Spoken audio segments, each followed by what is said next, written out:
welcome to ClevelandMoto Podcast number 398. Light 'em up, boys. Ooh, nice. So we have got a full group. Yeah, fucking critical cast. Jesus Christ, it's a crackle cast. Yeah, no? Nobody likes that crackle cast. Fine. So we have got eight men standing. This is the only podcast that is ever larger than Cleveland. That is 97 dignitaries. That looks like something from the G20 1890s. G20 at 300. The G20 got 300 DSRX motorcycles. What? For the G20? The cop. I'm sorry, not the okay. G20. The cop. The cop. I'm going to throw it up on the screen so y'all can appreciate it. How many hojillions of dollars transpired so that they're in Indonesian police colors, which I think are beautiful. The Indonesian police colors are kind of they're quite cool. A white bike with green, yellow, and checkerboard livery. It looks badass. Yeah. I mean, it really does look cool. Seen that in a James Bond movie. It looks neat, yeah. They had to have electric motorcycles to offset all the private jets. The private jets flying people in. We're here to work with the government. Look at this picture, guys. Wow. And if you want to know why Woodmere Police Department doesn't have their Zero DSR police bike yet, it's because of that picture right there. Because 100% of Zero's manufacturing firepower has been going to satisfy a very late order for an event that they couldn't push back. Like Zero couldn't be like, could you put the event back a few days? We just got to maybe run 73 more shifts. Yeah, but that's why I haven't been able to get any fucking Zero electric motorcycles. We have to protect all the people that are fucking you in the world. That could also be true too, right? That is absolutely true. So it's pretty rad. That many bikes. They said that I like that they said that it has an MSRP of $20,495. Not if it's a police bike. If it's a police bike, you can just add a few thousand to that because the police bikes get everything. Cops like to have shit on their motorcycles. And on their utility belts. And in their police cars. Meckle Fresh, you used to do lighting and sound and all that stuff in law enforcement vehicles. Oh, yeah. How much weight do you think it's added to a police car? Oh, at least, like a few 100 pounds, if not more. And a motorcycle, too. On a motorcycle, yeah, you could get up to almost 100 pounds. Yeah, I feel like my Harley, my police bike's got 100 pounds of extra shit on it. There's a term for that, but it's gear Camaro. You can wear those rhymes with Camaro for gear. Right. Yeah, I get it. So that's a real thing. And then every copper's got to be like, will you do me the foot PT button where I can just hit the button on the floor and talk into my sun visor and I've got a letter from the chief because I'm a suck up and sure we'll do that. Yeah. Yes. And what about the seat buzzer? The seat vibrator? There's all kinds of different little things, and then like the K9 officers have automatic door poppers and stuff like that. Well, tell me more about the seat buzzer. I don't know about the seat buzzer. There's no such thing as a seat buzzer. I thought maybe Steve would like there to be a seat buzzer. I thought that maybe there was something special going on in the Cleveland Police Department regarding that. No, there's no seat buzzer. So I'm going to tell one story, and then I'll throw it out to the group. But I really did feel like this one had to be told as a story because not many people know what it's like to work at a motorcycle shop. Sometimes you eat the bar, sometimes the bar eats you. I lost a massive deal. I mean, $20,000 deal. I blew it. I fucked up, and I lost a monster. I mean, truly epic. So and it was the reel was singing. It was taking out line. Yeah, and it got off. Yeah, it really Doink. did. And I gotta say, man, I've had good days. I've had bad days. This one in particular was kind of epic. Was it on Chris's I'd like you to describe this in the most minute detail possible. Yeah, right. Welcome back. Yeah. Yeah. Tell us awake all about it. Well, you guys remember maybe 2 weeks ago, maybe not even 2 weeks ago, when the fella... You were talking about you had a big thing going on. I had a and it big was gonna thing be- going on, man. I was pretty excited about it. It looked like it was going to be an awesome thing. This guy was going to trade in a 2008 Sportster 1200 with S&S kit top end and chip Vance & Hines chipped progressive suspension, all kinds of fancy crap, like really, really cool shit, right? And he was going to bring that in, and I talked to him over the phone. He described the bike in great detail, about 11,700 miles on it. But he was also going to bring in a 2016 or 17 BMW R9T Scrambler. Okay. But it sounded a little bit... And then in the 11th hour, he Goofy. decided he wasn't going to bring in the R9T Scrambler. He was instead going to bring in a 30th anniversary edition BMW GS 1200, which is about 10 years older than the BMW R9T, and also is known to be a little bit of a hard bike to own once it gets past a certain age regarding its ABS braking system. That if you haven't really been good and kept the fluids changed regularly, the ABS system will in fact join the other side. The fluids? Yeah, exactly. Right. You can't mix fluids or streams. No, not great. So yesterday he showed up with the first part of the deal. He was going to bring the Harley in. And, okay. So he showed up in my parking lot. And anybody who's been here knows my parking lot is about 7 cars wide. Maybe 8 cars wide on a nice day when I don't have 4 or 5 JDMs parked out there taking up 3 of the spaces. So he pulled straight in with a big truck and one of them snowmobile trailers that's really wide, and it holds 2 full-size snowmobiles in there. But he didn't pull in and like get himself set up so he could get out. He just pulled kind of diagonal, taking up my whole lot. And I hear the knock at the door, and I've never talked to this guy in person, just on the phone. I go up, how am I supposed to get my trailer out of here? Why'd you put your trailer in here in the first place?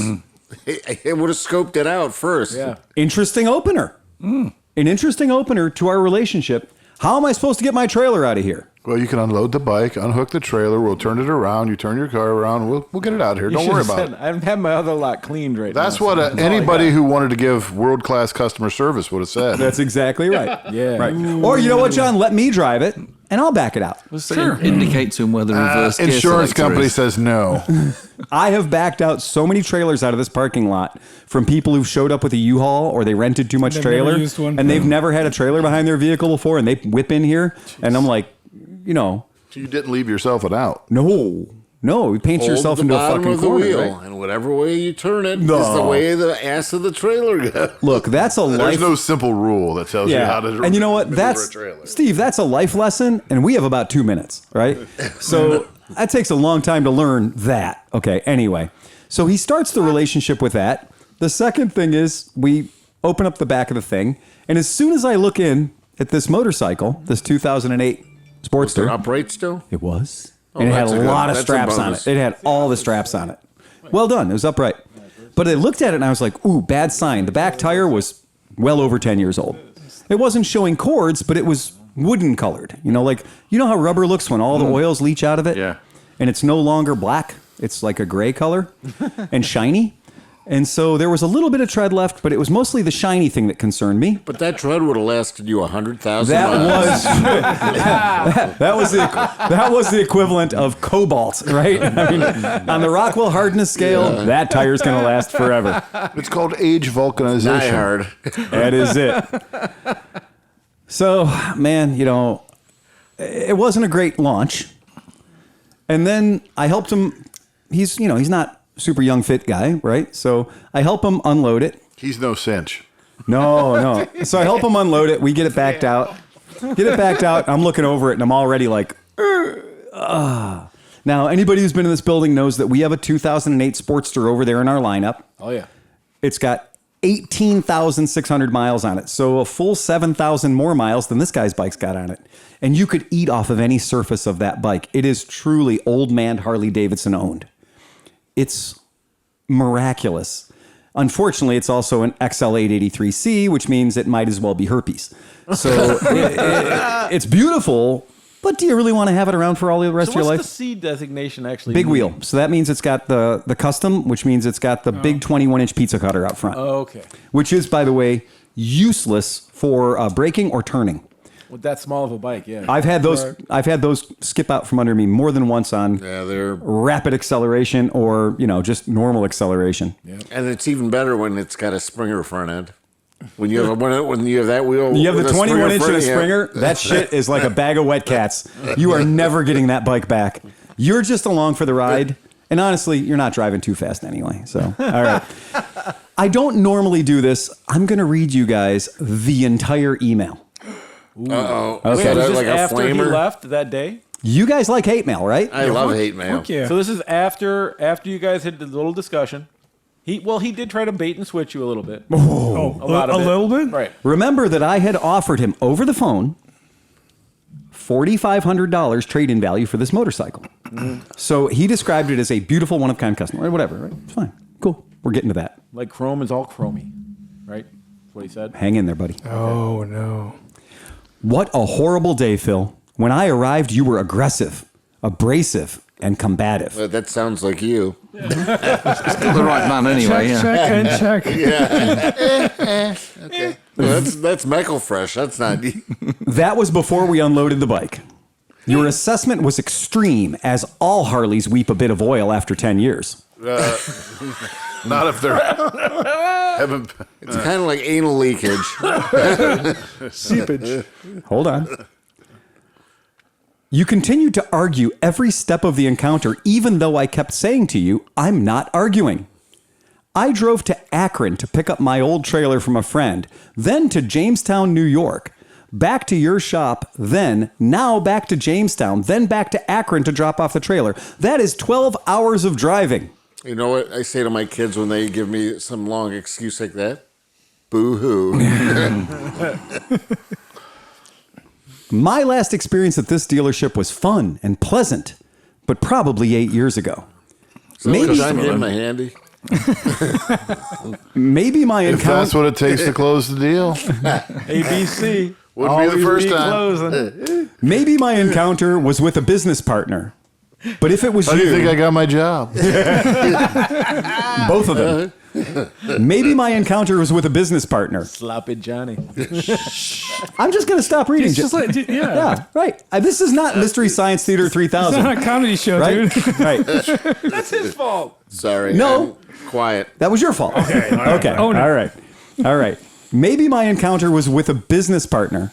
But if it was you, well, you are a mess now. I know I am a nice person and treat people fairly and with respect. There was no cause to be so harmful today. Harmful. That's a weird word to use, though, isn't it? It gets better. Let him read. Let's just let him read. As for my motorcycle knowledge and mechanical skill, there is no doubt you are not superior. Damn. I have spent time with Arlen Ness, Freddie Spencer, Willie G, and my dad was a consultant for Harley in the 70s. I managed a Harley shop and could go on, but that's enough explaining. I am sorry we could not have continued with the purchase. Money was not the issue. It was the way you treated me. Hugh. Comment, if you will. So just by being next to somebody, you get this knowledge by osmosis? Ewan McGregor grabbed my ass. Where's my fucking Emmy? Where's my Grammy? Where's my Oscar? Right? You kind of went around the world then. Exactly. Right? I would presume, Phil, that you closed the door as the gentleman was expertly reversing his trailer out onto Lorraine Road and walked back into the shop whistling the theme tune to The Great Escape, because it sounds to me like you got off one there. I may have dodged a fucking $20,000 headache. I think so. Because this gentleman who took the time to stew on this for 13 hours on this Mr. Toad's Wild Out Ride. and a drive back. And I'm sure I love this is Mr. not... Toad's Wild Ride. Yeah, and I'm sure this is not edit 1 of this email. I mean, honestly, if you're toting around, you've already got the bike loaded in a trailer. You're asking $4,500 for it. Just stop at some place, put it right up on Marketplace, and maybe you can drop it off somewhere and not even have to take it all the way back to where you had it. Like make a deal. So what did I you tried end to up- make a deal, John. Do you think I let him go without trying to make a deal? That's what I was going to say. What was your deal? What were you had? Now, I'm going to hold you to this. You offered him $4,500 over the phone. I did. So technically, he should have showed up, not opened the trailer, Right. Said, "Where's my $4,500?" Damn straight. True. Damn straight. So what deal did you offer him after he opened the trailer? Let me read my response. Okay. Here we go. The retort. The plot thickens. The clap Hugh. thickens. Please forgive my direct nature. I do not sugarcoat things for people, as they will usually hear only what they want to hear. I was never combative with you. I was direct. I never argued with you. I'm not attacking you. I'm telling you exactly what I'm seeing. That's my exact quote to you after you told me your tires that were stamped 2000 or 2011 were replaced only 5 years ago. I don't have to argue. It's printed on the side of the fucking tire, man. Okay. You promised one thing and delivered another. I was expecting an entirely different motorcycle. I agreed to give you a $4,500 trade-in value on your motorcycle based on your description on the phone. As you know, it pays to be careful when taking a bike in on trade. Any problems a bike has now will be my problems in the future. When you have someone who has overvalued their machine, it is important to be 100% clear and to the point. This is not the time for kid gloves or ambiguity. I was expecting a bike that was described as excellent condition and a one-of-a-kind beautiful custom. I brought you into my shop and showed you a 2008 that was both of those things. The bike you brought me was not in excellent condition. Using the standardized scale established by the NVAA, 1 to 5, your bike is a solid 2, maybe a 3. Ouch. Well, No, I'm just saying, ouch to him. Yeah, I NVAA mean- grade 2 shows signs of excessive wear and tear. The gas tank was scratched to hell, everything else. Paint and body, dents, scratches, body panels that may require replacement. Parts might be broken or missing. Might have multiple prior repairs performed at substandard levels. May have repaired or unrepaired collision damage. Frame, unibody, may have repaired or unrepaired frame structure damage. May not measure to published specifications. Mechanical, may have mechanical damage that prohibits vehicle from operating properly. Engine and or transmission may be in poor condition. Operability of accessories is questionable. Tires may be worn or mismatched. So that's only stuff I buy. It's a grade 2 bike, right? Using the NPA value guide, 100-point scale, your bike is actually a 54. As a former manager of an HD shop, you can probably agree that the work your bike required is well over $1,000 on any shop and any lift. Leaking base gasket. Yep, it was pouring oil all over the side. No Harley built after 2000 should have any leaks. But this bike started life as an 883, and somebody took it up to a 1200. Okay. Okay. So there's your problem. And he No, but swears it's it just was a jug change. It was, I mean, right? yeah. shouldn't- So you it won't is, need and any if- gaskets for that or anything, no, right? but somebody Yeah. messed it up when they did it. But you Yes. have to So I scrape, use Yes. substandard gas. And to he- scrape the gaskets. You have to clean it. You have Well, to it's do only that. weeping. I would use a little bit of Permatex, but other people Okay. would not. We're going. I wouldn't be leaking. Use a permit. Leaking base gasket. No, I would never use 2 tubes. Leaking shifter seal. Leaking tack drive seal. Front tire was literally 211. 12 years old. Front tube. Rear tire. Rear tube. Gas tank scratched. Wiring loom not attached to the lower right strain relief. Missing 2 bolts and hardware on the frame. Pitting oxidation over the entire left fork leg, caliper, and stanchion. EFI tuned, not running correctly at all, excessive post-detonation and run-on during deceleration and hard acceleration. There was oil bubbling out of the base gasket of this motorcycle when it was sitting there running. Seriously? Seriously. Which means it has a pressure problem too. Just so you understand the Crankcase pressure actual, problem. Breather. just so you understand the actual value of the motorcycle you brought to me, I give him the link to KBB, where it shows the trade-in value of one in good condition is $3,460. I give him the link to NADA that shows low retail of $2,100, average retail of $2,790. We all know that KBB tends to value things much higher than NADA. If you say it's actually an XL 1200cc now, which it isn't, your value only goes up to $4,095 retail. So that's... Did he tell you it was an 883 with a big bore kit? He told me it was a 1200. He never said it was No. an 883. No. Oh, fuck his... He can go fucking... Exactly. So he brought me a bike where the entire bottom of the motor was just covered in oil and soot and grease and road grime and shit like that. 2 tires on the bike that are 12 years old apiece. Leaks from multiple locations. I'm about ready to get combative. I mean, I'm like, suck a dick is not too strong of a You fucking... gotta remember, That's combative, John. If you brought me, if he told you it was a 1200 and never mentioned that it started life as an 883, he could suck a dick. he said it's an XL 1200 16 times. I had to look on the frame and show him where it says XL 883. No, that's fucking I'm like, bullshit. this XL... and he was a Harley, He's trying to commit fraud. and he worked Yes. a manager of a Harley dealership or whatever. He's also a medical doctor.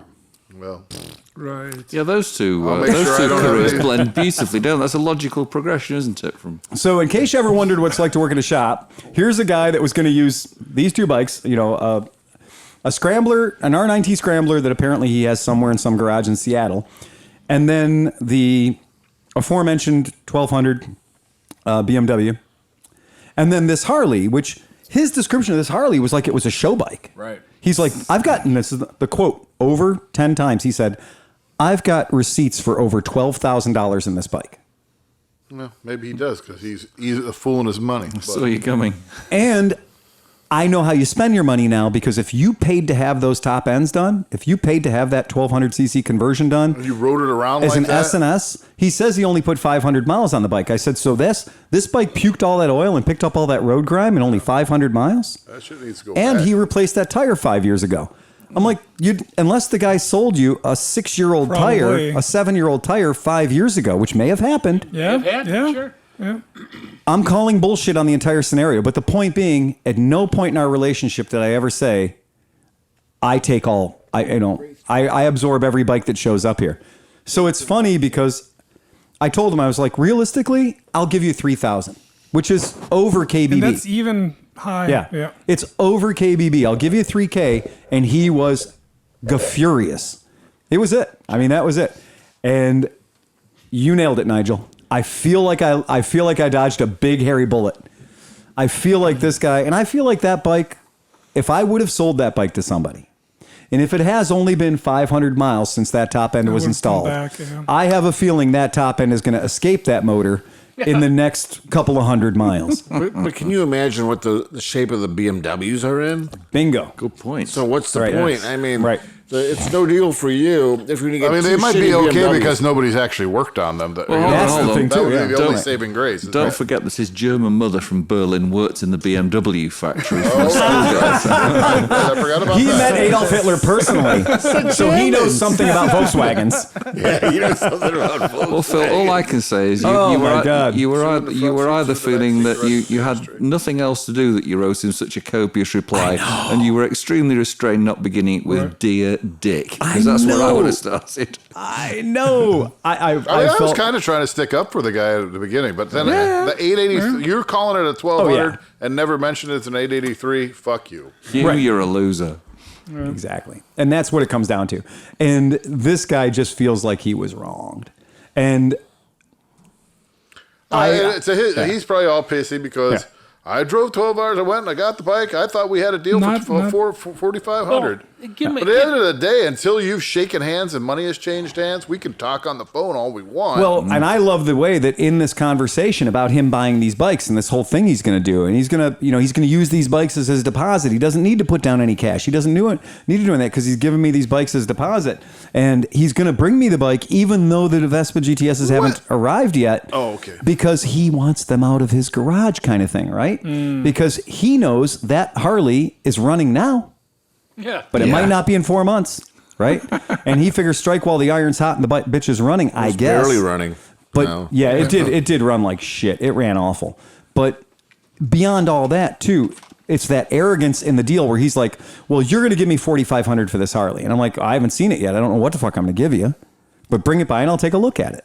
Send me a bunch of pictures. He sent me a bunch of pictures that were taken with a disposable camera in 1996, from a, bad angle with poor lighting.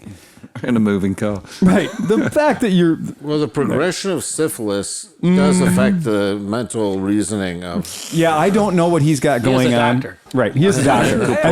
and I've had a lot of experience in the shop dealing with doctors. And what I've learned about doctors Aren't you is married to one? Yeah, I was gonna say that. different kind of doctor. But the point being, right, but the point being, most doctors I know would never espouse themselves as being a Harley Davidson expert. They're people who pay other people to build their bikes for them. Sleepy, you told us today about somebody who's in like owns. Yeah, like multiple big dog players. Yeah. And not necessarily my company, but other Right. ones. Yeah, fair. The automotive industry. Right. And their joke was, yeah, I don't really work on cars. I just pay other people. Exactly. Right. I'm like, wait a minute. And they're proud of it. Smart enough to know they should not be near a fucking car. Right. But hold on, let's get this all into perspective. Yeah. This gentleman's only written you a polite email just to complain about your bedside manner. That's all it's about. That's all it was. Really. That's all it is. That's fine. I do have an actual question. That Well, it's good love and gone bad, and let's. Yeah, that's exactly right. so this is a hypothetical, but so say you go out on his bike Right. and the fucking jug blows off Yeah. on your test ride. Right. Are you now responsible as a shop owner, or No. is that just test ride? No, I believe the title still has his name on it. Just like Phil's still responsible when somebody twists one of the zeros Right. into the ground. Yeah. Phil's responsible for Yeah. it. No, but okay, but if you go out and ride it and you wreck it, Yeah. you're responsible, like your insurance would be responsible, right? No. Well, okay. You're getting into the very scary world of who's at fault, right? Yeah. And who's going to cover it. So what's going to happen? Well, what's really going to happen is this. If you bring your motorcycle into my shop Right. and I'm out test riding it and it explodes and takes off half my left foot, okay? Okay. Right? My insurance company is going to sue your insurance company. All right. And your insurance company is going to say, no, we're not paying for it. You know, that's the cost of doing business, right? So you can have the best of intentions in the world until you get a $200,000 hospital bill. Right. And at which point the lawyers take over. And maybe somebody might say, okay, we'll pay for this, you'll pay for that. Who knows? Or they try to settle out of court for Whatever. $20,000. But the point being, there is no clear answer. Right. There is no direct line of liability where, according to Phil Waters, you got to pay for my foot. Or according to Hoyle, you got to pay for my motorcycle. No, there's no clear line. Well, they say, we have $25,000 worth of bodily injury. Here you go. Here's $25,000. Good luck. Now go fuck your hat. Right. And we have had in our shop for 22 years, I have had I'm going to say the words right, a financial responsibility affidavit. Mm-hmm. So have you ever taken a motorcycle test ride? And when you took the motorcycle test ride, did somebody wave a piece of paper in front of you and make you sign it? Anyone? Yep. Okay. Does anybody know what that document was? Of course not. You just sign it and get on the bike, don't you? Bugger off on the road. I read everything that I sign. Right. That's right. That's exactly And right. I scratch out the things I don't like. Exactly. And I initial them. Right. And now, do you know what that piece of paper you think, and everyone calls this? This is a liability waiver. And we're all like, yeah, liability's bad. I'd like to waive liability. It's a liability waiver for the guy who just handed you the fucking keys, one, and it's worth nothing. Okay? How do you know, Phil? Well, it turns out I'm a guy that used to like to give test rides. Used to. And it turns out when you have somebody fucking doing 36 and a half miles per hour on a zero Eats shit. who has a driver's license and a motorcycle permit and proof of insurance and showed up on a BMW, and you go, here, have a great ride. See you back here in 20 minutes. And off they fuck. And the next thing you know, you're getting a call from, I don't know, fire department, an ambulance, and a cop talking about how your bike is upside down in the mud, right? Hanging from a telephone pole? 37 feet away from the road surface. Wow. Right? And where's the guy? Oh, he went to the hospital half an hour ago, 45 minutes ago. And then you start getting very carefully worded calls from attorneys. Yeah, just like the Using guy, my name as the liable party. Well, I have a piece of paper that guy signed that says I'm not guilty of anything he does. And they said, well, you did give him the keys, right? I did. So you handed him the keys. Yeah. Did you give him a driver's test? No, I didn't give him a driver's test. Oh. Did you take him out in the parking lot and train him on the vehicle for half an hour or so? No, I didn't. He showed up on a motorcycle with a motorcycle endorsement. I checked all that shit. Oh.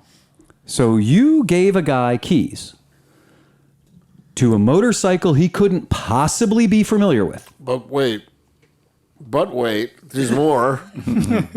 The state gives you a license for any motorcycle that you ride.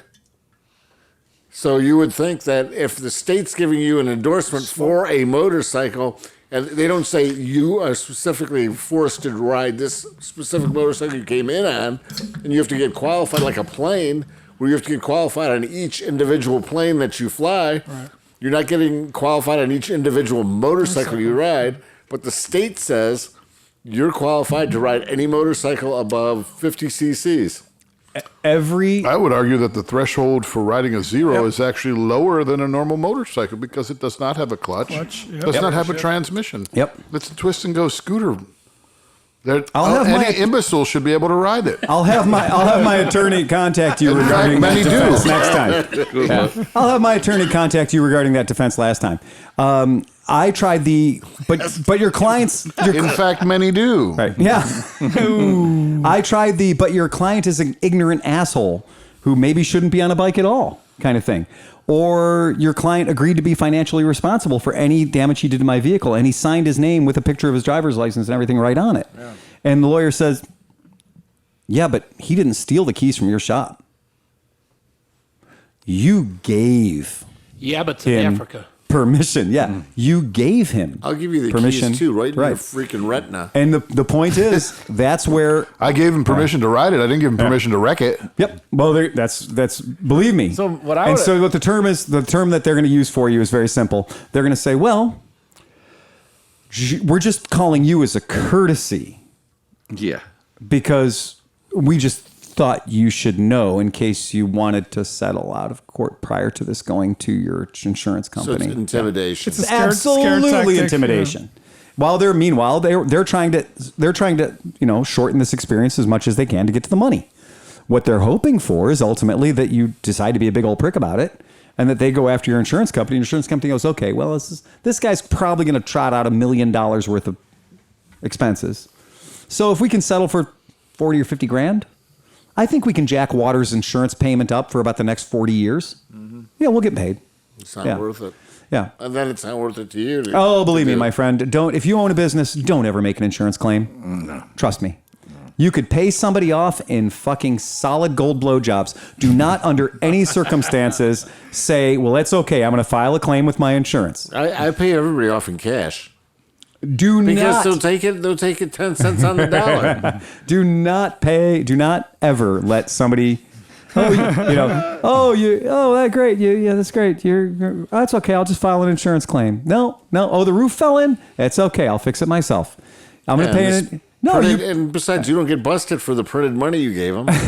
That's it. I'm good. I guarantee it. So ta-da! So there was that. Wow, back to the subjects of people tonight? Having a back to this the subjects of the Great Escape. I was going to nominate another one. Yeah. Which is this gentleman who finished his email by saying, money was not the issue, it was the way you treated me. And I would suggest that you had the Great Escape, because if you would like to travel the however many 90 minutes travel it is to get back down here and come and meet all the boys tonight, you really will be badly treated, because we'll tell you just completely what I see you next Tuesday. You really are, you dick. And look, if money wasn't the issue, when I offered you $3,000, you'd have taken it. Yes, good point. Especially after you pointed out all the shit. I did him the service of giving him a diagnostic on his vehicle, and showed him how much we'd have to put into it, and showed him where KBB was and where NATO was and everything else. I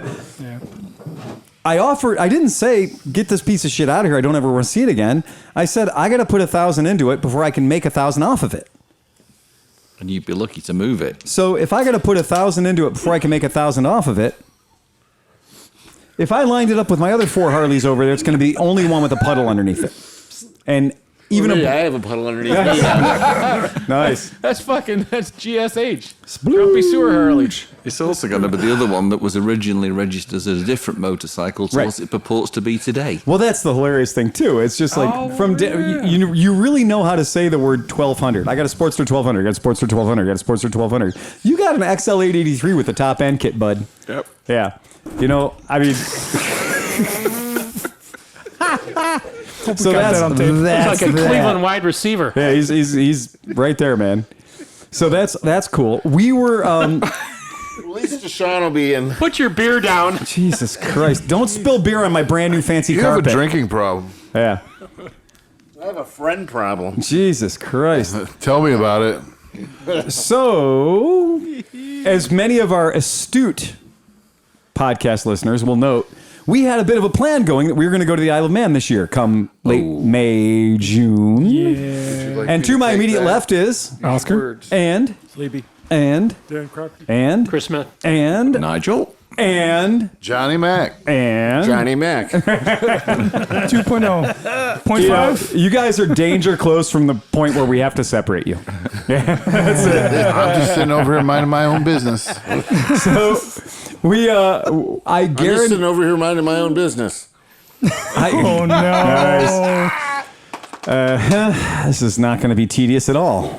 And it's not even brown liquor day. No, it's not even close. It's not even- And we're Money going was to not the issue. we're gonna go to Porco after this. Oh, shit. Money is not the issue, it's the way you treated me. That's the way you treated me.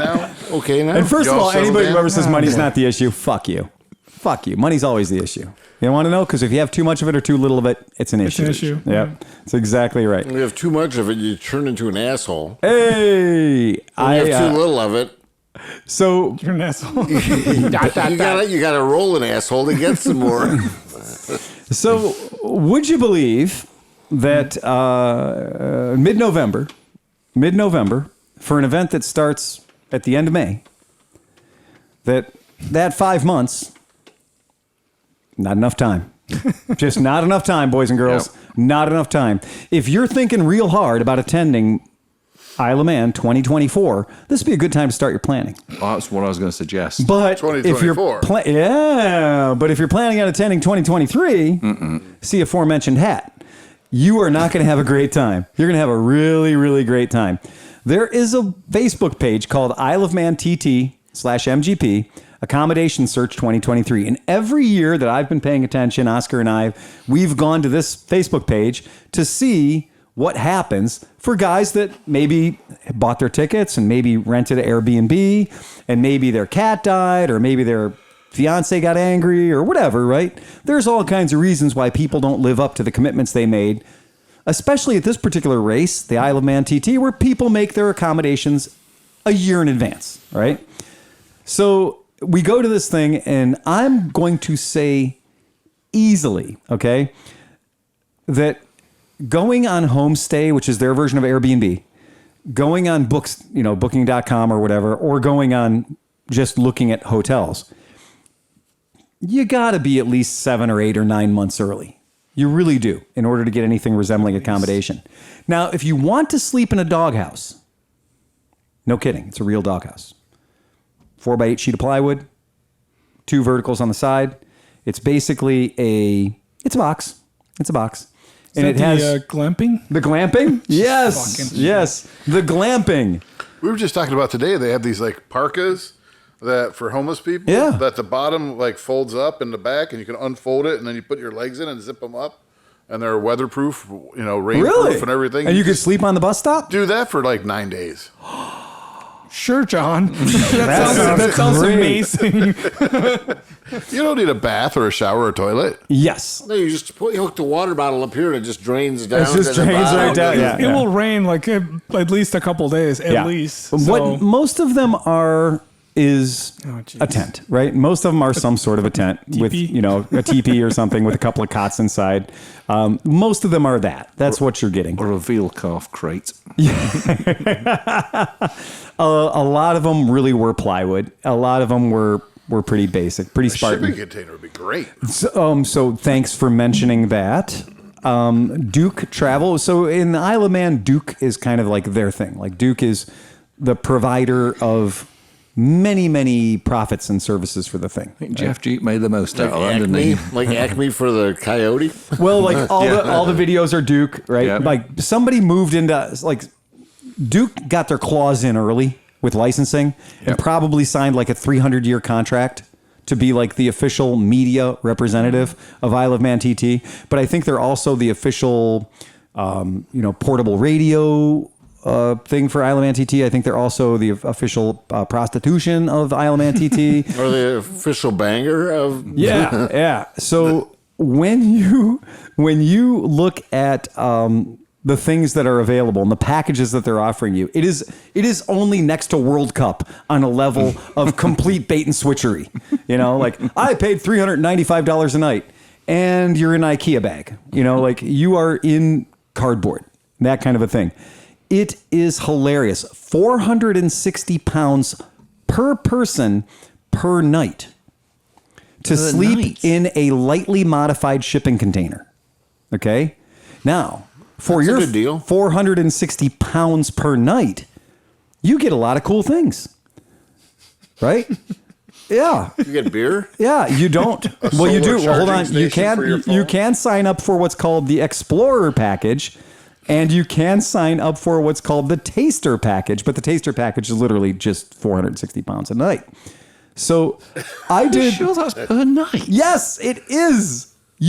I'm going to tell you that this is what I've been putting my head against for the past 3 or 4 weeks. I have tried every means possible to put 4 or 5 human beings in a building under the same roof for about the past 6 weeks, right? And the stuff I've come up with is bonkers.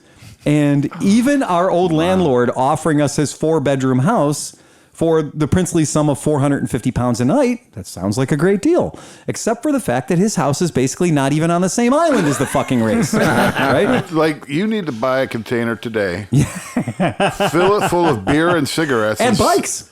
And bikes. And And send bikes. it there. Yeah. Who cares And where bikes. just leave it on the dock. Yeah. Fuck yeah, dude. Completely. The glamping is sizable 5-meter canvas bell tents, duvets, linens, and pillows. The tents sleep up to 4 people. On-site showers and toilets. On code, just so you know, in the Isle of Man, on-site means maybe less than a half a mile. The other side of I the mean, because field. Yeah, no shit. you could already have a prearranged No, deal lots of that you'll shit. give the container to anybody who will let you park it on their property The for the week. tent is 275 pounds a night if you get it without any food and without a liquor Can't you ration. just buy a boat? That's another good idea. Fucking roll up and sink it when you leave. Right. Yeah. That's what I'm saying. That's what the Scuttle it Vikings when you did. leave. Right, yeah, pull the plug out and fuck it. The Vikings set fire to it, didn't they? That's another good thing. Viking, We yeah. could do that too. Don't get involved, folks. It's a funeral. Right. It's a godly thing. Let us have our thing.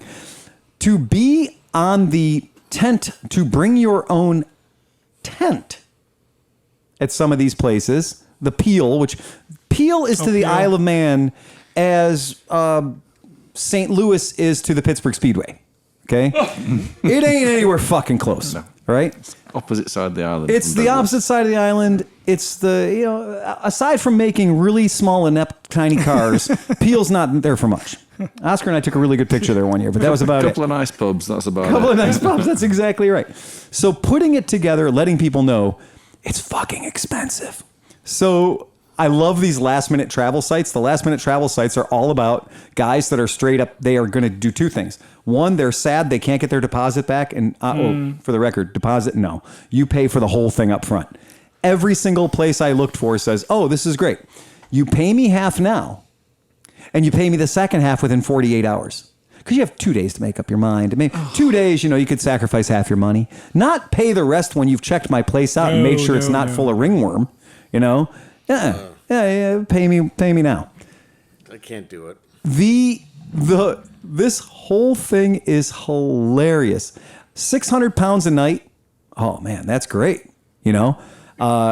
Sure, 600 pounds a night. If you can put 6 people in there, that's massive, right? That's badass. I think that's great. And then when I looked into it, no, that's per couple. So it's 600 per night per couple because they're giving you a bedroom in this fancy house. Yeah. Careful, folks. Got to read the small print. And what is also funny is buying a ferry ticket. So if you're going to walk onto the ferry with your little people carriers, your LPCs, you're going to jump onto the ferry. It's awesome. It's great. You walk on that son of a bitch. There's a lot of room. It's very hard to sink one of those things. Unless you're in But it has been It done. has happened, right? Yeah, like in Indonesia. Right. And if you're in Indonesia, they sink all the time. They roll over and play dead. But They did that one on the Channel Port where somebody accidentally forgot to close the bows at the front of it. No. Yeah, and it filled up. it with became a water. scoop. Yeah, it wasn't pretty. It's now a shovel. Not a sloop. No, it's a scoop. So but if you're trying to bring a car on or a motorbike on, they do start steam packet ferries and some of the other ferries. They do start listing those January 1. Yeah, you need to book next year. January 1. So you can't book December 30th. You got to book January 1. That's to keep it fair, right? And then it's like getting tickets to Elton John's last show, right? Taylor Swift, exactly. So, but here's the thing I found funny is there's not just one ferry company. The Steam Packet Ferry is the one that's legendary, but there is Manx Ferries. And so I was like, great, Manx Ferries. Like, we also have a ferry. Outside of the ferry bridge, there's a ferry company. We have a bourbon ferry. We have a... Damn straight. Now that's a ferry I'd ride. Oh shit! Oh, John's blushing. That's the challenge. Stop it. So I look up Manx Ferry, and it turns out Manx Ferry is like if your uncle had a boat, and he let you borrow it occasionally. The Manx Ferry does not run on the regular. It kind of runs like... Yeah, when we want to run. Every other Tuesday, except for when it's raining, we go on Thursdays, and sometimes at 2 p.m., and maybe as early as 9 a.m. if we get around to it. Looking at the schedule for getting a ferry in and a ferry out, the ferry schedule, since it's called Manx Ferries, I figured it out. It's by the Manx Hotel Commission, designed to keep you trapped on the island for an extra 3 days. So no matter what day you think going in on, I don't need the whole week of practice. I can get there a couple of days late. But I'm not going to leave the event early. No. I want to leave Sunday or Monday. It only brings people to the island. You got to... Anyway, I looked at the schedule. never leave. Anyway, I looked at the schedule. You could either get to the island 3 days early or 3 days late, or leave the island 3 days early or 3 days late. Great. Yeah, I guess that's what happens when you can have never leave when an you boat. want. Right? It's an island. That's it. I was so upset with that deal because we needed the transport and, Yeah. all the e-bike rentals on the island were sold out like a year ago when I finally got them to acknowledge it. So I was thinking a bit laterally, and I thought, I know, Dublin. Right. So I'm all over my Google Maps and stuff at bicycle companies and so on. And I've made a few phone calls, and eventually I chanced upon this place that rented out e-bikes. And I called him up, and I spoke to my newest best friend called Aidan, who turned out to be a real star banana. And Aidan was quite happy that we could rent bikes off him and cross his palm with silver in the form of credit cards, and he'd allow us to take them off away from Ireland, take them on the ferry, go to the Isle of Man. Not a problem at all. I'm thinking, fucking winner, here we we love go. you, Aidan. I've done this before because I've walked my bicycle onto the ferry from Wow. Liverpool. And there aren't any bloody ferries from Dublin. Well, there are, but they're on once every 3 months or Exactly. Yeah, I looked at the schedule. No, the schedule is not kind, right? The schedule is basically you're admitting or agreeing to be on the island for 5 days more than you really want to be on the island, right? And when Not a winner. I love the island, and when we were there, it rained a lot, so we got to do things that weren't necessarily racing. But Oscar and I have done all those things. Yeah. We don't need to do them again. Well, and we do You go remember- to Cedar Point every year, don't you? Dude, I can see a wet castle anywhere. There's all kinds of wet castles. Yeah, and we do remember what the cost of our companion in the house for his rental for his bike. So he was paying over 350 pounds a day right. for that bike, and he was only able to rent it for 5 days. Yeah. And he got a special, he snuck in at the last minute. Wait, he paid got 350 pounds per day. per day for Yes. a bicycle? No, for a No, motorbike. a motorcycle. Oh, for a Yeah, motorcycle. for Triumph 600. Rented on the island. Yes. Right. Yes. Right. So there is a concession where the guys, he does it just for Isle of Man and GP. And I'll conjure his name. But so the fellow that was our roommate that did this rental, And we were Jason Griffiths. So Jason Griffiths Motorcycles. So Jason Griffiths Motorcycles, he does this, he does this rental business. And our friend, our roommate, we picked him up at the airport because our landlord is a taxi driver. So we picked him up at the airport and everything, got him in, got him all settled. And, this guy swings a pretty big wallet around. There's no doubt about it. This guy's not afraid to intimidate you with a wallet. And very nice guy, definitely there to have a good time. When he told us what he was paying for his motorbike, to rent the motorbike, Oscar and I were like, just shut your fucking mouth. Like there's being wealthy and then there's rubbing my dick in it, right? And it was kind of like he was rubbing my dick in it. It was pretty bad. And I was very surprised that the rental price he paid, and then while he had the bike, within like a day or two of getting the bike, I think that day it tossed a head gasket. Yeah. So it was a TT600 that he got, and within very short. So the story goes like, because I know a guy, and because my guy knows a guy, and I know a guy. Nice. That's the sound of happiness. I know that So the dude goes, he hooked me up, and he's bringing a special bike over from the mainland just for me, right? And I was like, for that much money, I would build you a bike, right? For the fact that you're going to rent that bike from me for up to 14 days at 350 pounds a day, what color? Yeah, absolutely. I'll have Triumph drop it off with a helicopter. And so it was so funny that the long and short of it is he blew the head gasket. Yep. He was on the side of the road with a dead motorcycle, called the guy and said, hey, I paid you up front a large pile of Isle of Man money, which is their own money. Yeah. And I paid you for this stuff. Could you send a truck by and maybe have that truck bring an extra motorcycle so that I can continue on my adventure? And they said, no. and our guy was like, what? Consumers don't know the sound of the word no in America. And they said, well, no. We have only one truck. It's busy doing other things. Where are you? Where's the bike? We'll put it on our list. We'll get around to it. He's like, well, what am I supposed to ride in the meantime? Oh, we have a beautiful selection of buses that stop at a lot of corners all the time. And our guy was like, you got to be fucking kidding me, man. I'm giving these guys 350 pounds a day, and they're telling me I should take the bus? He's like, well, what if I get the bike back to the airport by where your facility is? What if I get your bike back there? You don't have to send the truck. Will there be another bike there that I can grab? And he's like, I don't know if one comes in, maybe. But why would anybody be returning a bike early in the event? He rode it there with a blown head gasket. Game on. That'll fix it. Yeah. He rode it there, Yeah. but I guess they parked his ass there for about 9 hours. So he was stuck by the airport at whatever storage unit they rented, waiting. And they did give him another bike. they gave him they gave him another bike. He got another machine. But that gives you an idea of you're a very, very, very, very, very insignificant cog in their very large operation.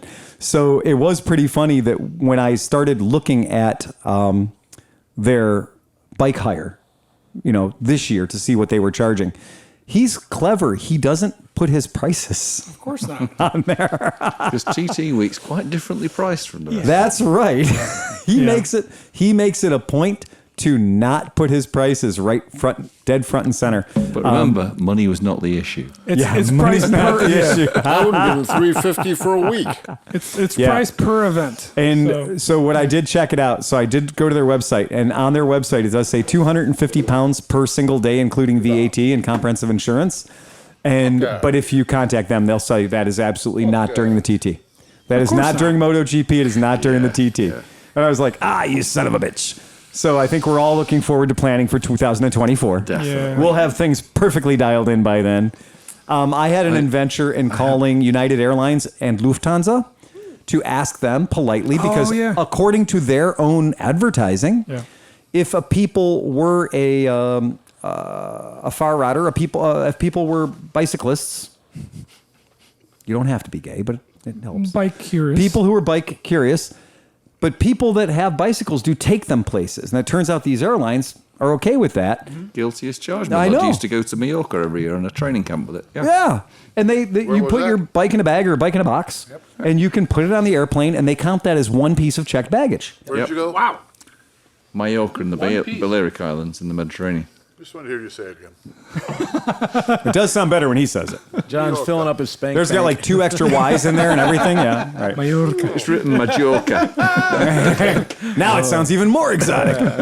John just got a little bit of a tan when you said that. Got a little bit of a Woody, I think.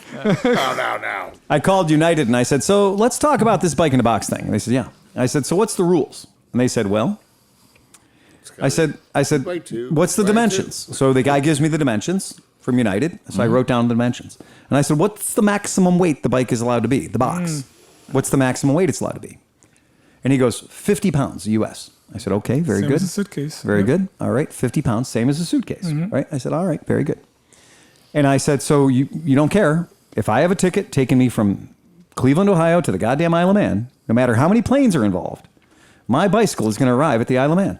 Absolutely.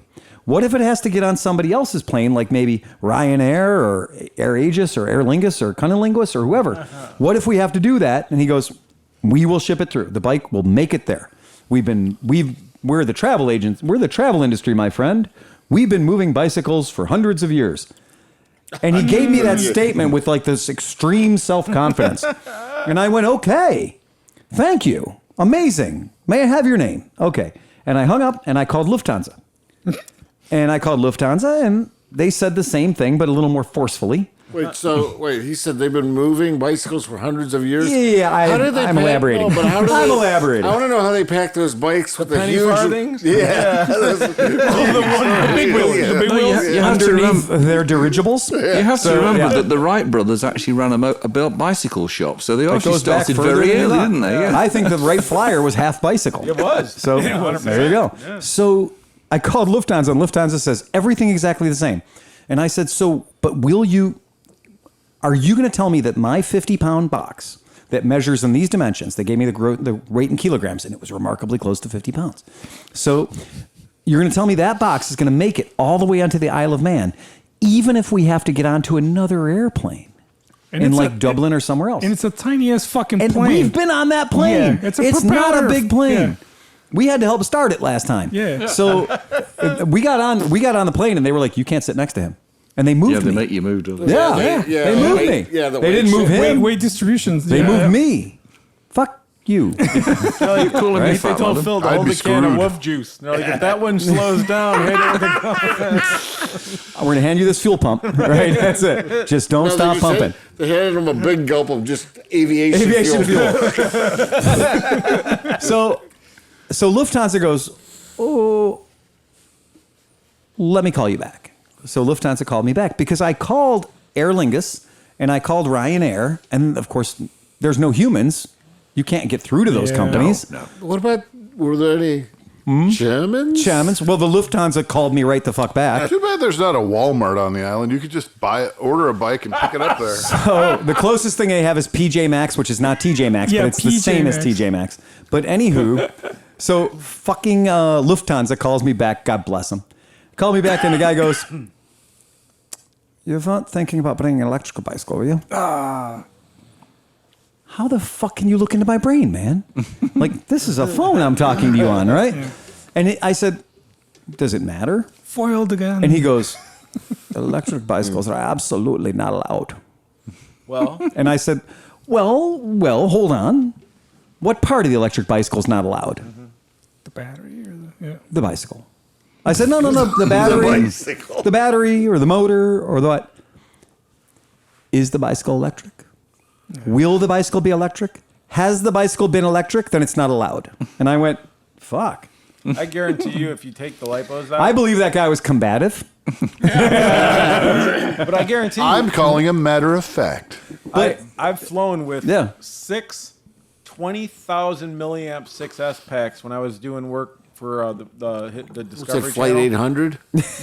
No, but they're big lipo packs. Yeah, but yeah. you have to have them on your carry-on. You cannot check them. So that would be my point. So Oscar and I weighed Yep. the bike. Yeah. So Oscar and I took the battery out of the bike. Because according to the manufacturer, the electric bicycles we were going to use weigh 62 pounds. Which has got to be 12 pounds of battery. That's what I'm thinking. Yeah. We took the battery out and we were like, yeah, that's totally heavier than my dick, so it's got to be, right? And so, fair enough. So we're like, okay, well then that's cool. But it's funny that 2 airlines that called me back love bicycles, will not even entertain the thought of the bicycle being electrified. Electric, yeah. Right? Because this isn't their first rodeo. Well, what if you ship over a 12-pound box of fishing tackle? Exactly. Right. This is the whole thing. So that was the whole joke. But then, of course, we didn't have to go that far because at some point we realized we were literally, every time we took a step, it was on our own dick regarding booking reservations and hotels and everything else. It got to the point of being extremely hilarious that I'd sent out in one day, I had the day off, and I'd sent out 25 beautifully worded emails, like that one I read you earlier. Yes. To people So what you need is politely requesting to use their home. You need a 50-pound Yeah. gasoline-powered motorcycle that unfolds into a living residence. It's right over there. It's a That Moto is- Compo. Yeah, that's what I'm saying. Like something You mean that a Moto Compo with a that pump you tank? carry on your back. That wouldn't. How much does that fucking We need to thing weigh? FedEx that fucking thing and the More Moto than Compo. you think. Really? Yeah, I had to move one off an upper shelf in the back of the showroom. The De Blasi folding motorcycle, because it's street legal. It's got turn signals and everything. Yeah. That son of a bitch is heavy. Doesn't look like it. Yeah, I know. Go figure. So I was speaking to my pal in Stoke-on-Trent today and telling him about the demise of this great trip. Where was that? It's a city in Staffordshire in England. Stoke-on-Trent. Okay, thank you. This is going to wear very thin. You're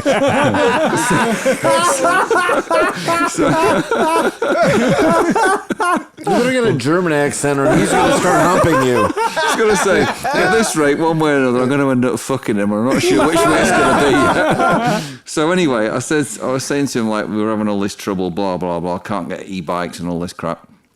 And I said, so I'm thinking maybe if it's going to be 2014, we'll perhaps go online and we'll buy some used, like, small capacity dirt bikes or something, and we'll have them shipped to your house. In fact, you can register them for us, and then we'll ride them from your place to the Isle of Man, and we'll book the ferry. Right. And then he sent me that thing back, which I didn't have a chance to look at yet. I don't know if anyone has yet, but I sent you guys the link to links, some yeah. rental things. There's some rental tours and road trip. I looked into those guys earlier because, it was a great idea. Looking, it's that thing. It's the idea of you don't try to go to Burning Man and stay close to Burning Man. You don't try to rent an RV in Reno. You have to rent an RV in Wyoming because everything within a blast radius of Burning Man is fucking rented out. So you have to go a little further. And the idea of renting something further away. Dan accidentally hatched one of the best brain babies I've heard today. Buy used motorcycles. There's used motorcycles. He was looking that's what on the island. on the Isle Oh, of on the Man for island. under $2,000. Well, the problem too is it's an island, so your blast radius. Once you get out of the blast radius, it's ocean. There's no. Yeah, but everything that feeds it. So so the ferries and the car rental places. So his idea. Yeah. I didn't even. Honestly, I Well, did I wasn't not. thinking about buying a motorcycle. Buy a van, like a broken down van. Just sort of live in it where We're it looking sits. into that too. That for was trying to plan move shit. one. So Yeah. Oscar and I's plan one was our original idea was to rent a good size transit, to rent a good size transit, and then to rent that bikes. Yeah. in England. Right. Yeah, To rent that in Ireland. Rent a camper van in England. To rent Right. a good size van, and then throw a couple of bikes in there, No. and then off we fuck, right? And then you put that on the ferry because it is $90 or $100 to put that vehicle on the ferry. You just have to book it well enough in advance to get the location on the ferry. That's not a problem. And they do treat you rough if your vehicle's over 5 meters long or whatever. They just everything you make a little more inconvenient for them. They're going to charge you a little more money. They've been doing it for a long time. They got it all figured out. But if the bikes are inside the van, then fucking awesome. So we looked at all this, and it was funny because it's like you're like, okay, I'm gonna rent a car in Blackpool or somewhere that has a port close by, or Hersham or whatever the heck that closer port was. And we were like, okay, renting a car is not bad. It's, $70 or $80 a day. That's great. Cool. Let's rent a van. Oh, did you say van? Mm-hmm. I'm sorry. Did I hear you say van? Oh, our vans start at 600. I saw that when you... Are you fucking kidding me? day? Yeah. Yeah, it's crazy. It goes up it jumps a lot. tenfold. Right. Because it's the difference between, a car is just moving around and whatever. A van, well, you're going to break it, you're going to bust it, you're going to put wrong shit in it, you're going to bring it back damaged. Well, you're going to sleep in it, obviously. Nobody's ever brought a van back in the same condition it fucking left in. Let's be honest. My son brought the van they rented to go out west with. They ripped the oil pan off on a rock in the middle of some trail they shouldn't have been driving at. I did not know this, but apparently the cool stealth camping move, if you're like in Hawaii or a place where you can't find a hotel room, whatever, is to go to U-Haul and rent a U-Haul van, a U-Haul truck, a box truck. Yeah. I looked at the United States Forestry Service, the Department of Natural Resources, camping guides for all these cool campsites that exist all over Hawaii. Yay, National Parks member, lifetime member, right? Yep. And I looked at all the drone shots and aerial footage and satellite imagery of these things, and they're all fucking U-Haul vans. Fucking door mirror to door mirror. And it's just like a string of U-Haul vans. I'm like, what the fuck is going on? Makes perfect sense. If it costs me $400 a day to rent a Ford Transit van with a mattress lightly thrown in the back of it, and I can rent a U-Haul van for $129, give me the U-Haul, baby, right? And where can you park a U-Haul? Any goddamn where you want. Yeah, that's it. You can sleep in the back. It's nice and dry. It's pretty big. You can stand up and walk around. It's actually fucking brilliant. There's a whole... They had a Oh, go ahead, sorry. They had a deal which does limit your ability to take vans on ferries and things. I want to say it's like 1994 or something, as the European Union was getting more and more getting closer and so on, and they had this open market. So there was going to be no taxation on moving stuff around, and the British authorities had to therefore say that you were allowed to bring as much alcohol or tobacco or anything into the country as you wanted. But then, of course, being the Customs and Excise Department, they said for your own personal use. So what people were doing was they were driving out, they would rent a van. And they go over on the Channel Ferry and they go into France and they load this van up with booze, all sorts of booze and cigarettes and all sorts of stuff. Yeah. And then they get back and the guy from Customs and Excise would say, what are you doing with all this lot? Well, I drink a lot and I smoke a lot. And they said, no. This is not. We don't believe this is for personal consumption. This is access to human consumption. We are impounding let's this. start partying right now. And we're impounding the vehicle that you're transporting it in as well. Shit. So all these rental, and they never got them back. So all these van rental companies suddenly were completely fucked because their vans were, you were never ever going to see them again. They were seized. In fact, Customs and Excise, I think, sold them off. They seized them and then sold them. So you could no longer rent a van and take it over. Now, I think you'd probably get away with going to the Oscar and I but. looked. So Oscar and I looked, and we could not find a single company that would rent us anything resembling a transit van, anything big and square. No. Telling them it was going to the Isle of Man. That's your problem. Right. That's your problem. So we could rent it and just fuck around. Yep. Which we later said, well, that's what we're going to have to do. Where you're picking it, where you're dumping it, and you're like, oh, these are your only options. As soon as there was, like you said, as soon as there was a ferry involved, even if it was going to somewhere that is, because people have to remember, Isle of Man is its own country. It's just technically. Now, there are no rules there like that, where, you go to Calais and you end up with 900 pounds of, cigarettes and bring them back. It's not, the Isle of Man doesn't work that way. Nobody's going to be like, oh, it's a tax shelter. The place is, has other reasons. Charge you more for the cigarettes. Yeah. So it is funny that, that's a funny thing. There's all these different rules you have to jump through and stuff like that. But I love KROMKE's idea. Yeah. Yes, look on the Isle of Man. Is there a motorcycle for sale? Yes, there is. If you only knew a dealer who could get you a 45-day temp tag based on the VIN, I wonder where you could find such a dealership. I don't think they exist. I know. Because what I can tell you is I have hand-to-God proof positive that if you have a dealer tag on the back of your motorcycle, that you can drive that motorcycle in Italy, in Germany, in France, Germans. And nobody's going to pull you over because they do not know what to fucking do with it. A dealer plate, there is no way to say that Mr. KROMKE did not go to Isle of Man with every intention in his heart and soul of buying that motorcycle, and at the end of this 2-week adventure, shipping that bitch back to Ohio. Being that he is an Ohio resident, and the title has not changed hands yet, he is required by law to get a temporary tag for that vehicle. Now, nobody says that temporary tag can't leave Ohio. If you're the police officer, would you like to argue that Mr. KROMKE is not from Ohio? Would you like to argue that Mr. KROMKE has no intention whatsoever of taking this vehicle back to the United States? Yeah, it's but going to be if- hard to prove that. If Dan gets pulled over there, Yeah. he's going to be worried about other things than. You're talking about bringing sand to the beach? There's no such thing as a temp tag. It doesn't work the same doesn't. way over there. No. The registration plate stays with the vehicle. Stays with the through vehicle its life. forever. Right. But there must be something. I The was person suggesting selling- to my yeah. pal Paul Yeah. that we could buy some cheap bikes, Yeah.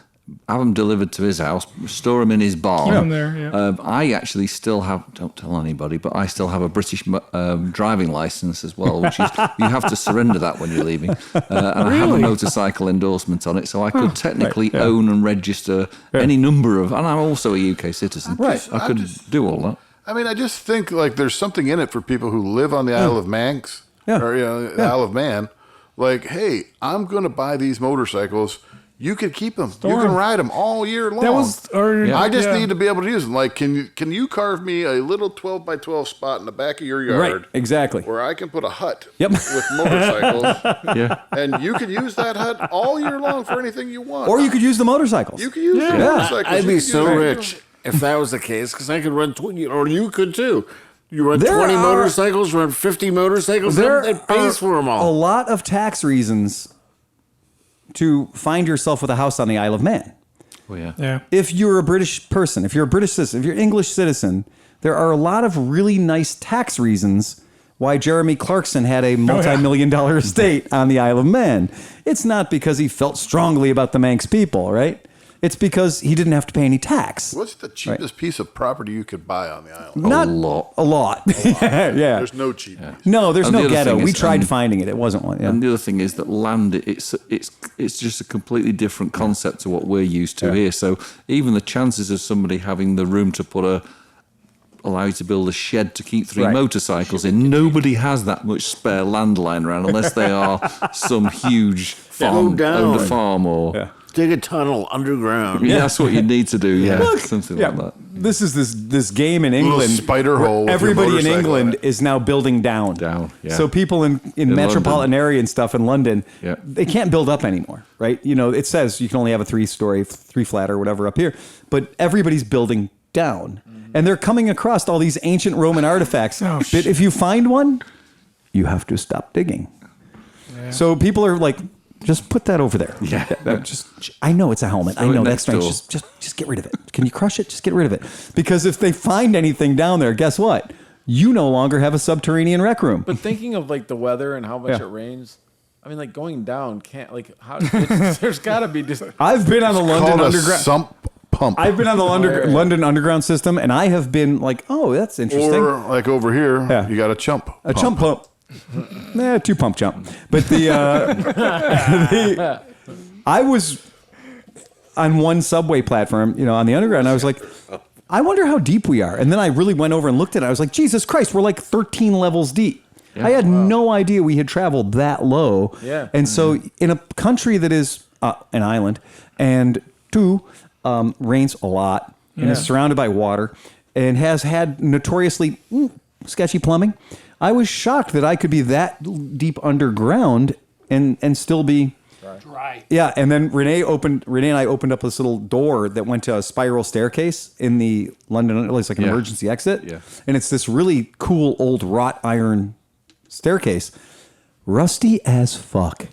I think maximum human capacity 7, maybe 8. They're not getting the whole London Underground out through that son of a bitch. Yeah, right. I was Only I was Renee can actually go up it. so bad. So you know we had there were some bombs were going off in London. The Al Qaeda mob decided to have a go at London, and they blew up the train behind me on the tube one day, and so the train was stopped for a while, and then it pulled into the next station, which happened to be Hampstead, which is the deepest station that the deepest on the station? underground. Yeah. So I am the dickhead who had to climb up one of those you freaking did? spiral metal. Oh, you stuff. did? And then when I got to the top, my mobile phone didn't work because the police had shut down all the mobile networks as a tactic. Oh my God. Nothing. I managed to squeeze myself onto a very overcrowded bus and got down into Golders Green. And then I went in a pub and ordered myself a beer and then phoned somebody to come and pick me up from a payphone. What a joke that was. I do like that we've had a terrorist action. So let's turn off all the emergency communication devices. I think they do it so they can't detonate another one. Well, right? yeah. You can't, It's 192 feet. There you go. It was 192 feet down. 192 feet down. Took me a while to walk up it. Yeah, like I said, like when we looked at whatever one we were at. I figured it was 130 feet, 13 stories. Okay. That's 192. That is a son of a bitch. Yeah. It says there you go. It's the deepest lift. Yeah, there you go. Yeah, the deepest lift shaft on the underground. Like But the my old street. the lifts weren't working. No, they weren't. No. Imagine that. Yeah. They shut them off. They They shut have those everything things off. like in banks. They put you in. Pneumatic tubes. Pneumatic. Series of pneumatic tubes. Yeah. The other That'd thing be was fucking great. it was July. Oh wow. And the underground is not air conditioned. No, because it's not. It's No. fabulous Victorian engineering. Yeah. The trains just fit into the tunnels, so they push the air through. So why do you want air conditioning? Because they keep the air so it's But great. your ears pop when they pull into the station. They do. They do. But the other thing that happens in the summertime, especially if the trains aren't running as fast as they should, well, they're pushing hot air around in the summer anyway. But if you get to July and then somebody stops the trains completely, it gets fucking warm in there, I'll tell you. Oh, yeah. And then you've got to climb the 100 and however many feet And was you're it? closer to hell. Yes. It's going to be warmer. Hey, Geothermal. the geothermal. Wait, yeah. so normally, how do you get out of there if it was like a normal Elevator. Yeah. Just an Get elevator? a lift. Yeah. Yeah. Yeah. Yeah. And No- if you're no, down, well, How do you know, that you many don't people walk use one? Are there a downstairs to the bunch of subway. elevators? Now, most underground stations have escalators. Right. But Hampstead and a couple of other really deep ones, they have just big elevators. You just Oh, like freight elevators? They're Like- kind of, yeah. And you big. just walk So on them. does There's this- lots of them. Does the train ever come up near the surface, or is it all? Oh yeah, always no, it underground? goes. yeah, It goes. it's- It pops up overground in Yeah. some places at the end of the But lines. that's yeah. a pretty steep. Like that's a decent. I mean, I guess it's Well, over the miles. land, the land isn't flat either. Hampstead's a big hill. Oh, I get that, but that far underground. I mean, you think that Yeah. just that's Yeah. it's Yeah. interesting. You can't feel it's it a going really, down. really sub. It might not even Wait. be going down. Like you said, it's a big hill. So Yeah. Could just Yeah. be a 1%. Hey, I have more hate mail. Anyone else? Here we go. Interested in Fuck more yeah. hate mail? What's that? Read on. Can you read a happy hate mail of No, somebody hating no. John? No, but Nigel came in. Nigel came in with this one earlier. John, a Patreon member, so paid for the price of admission, sent you a message. Here it is.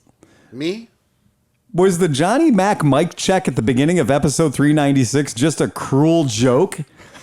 I couldn't hear him or Nigel through most of the fucking podcast. Thank God we couldn't hear John. But here's the thing: I want to know. I want these Audio guys. guy. No, but I want them to give me Yeah. time because I listen to I can't listen to the whole 2-hour podcast No, the I whole time. heard it, and actually, yeah, No. neither of them I could hear. It was. the whole I time, heard it. or was it when I they just wrote split back off to him the and said, mic? "It's a shame. You missed a great Sorry. fucking podcast." No, it was largely my fault. I sat too far back from the Well, mic. that's the thing. Like Yeah, we it set was my levels and fault. stuff. Sorry. Like, you keep riding it, but like Yeah, you did. Occasionally, people do this, and then all of a sudden they do this, and then Yeah. like way back there. And No, it was entirely my fault. I put my hands up to that dude on YouTube and tried to Well, get you off the hook, but I Phil, failed Phil, miserably. tell him I will personally refund his whole Nothing. Yes. fee. No, but he's a patron. No.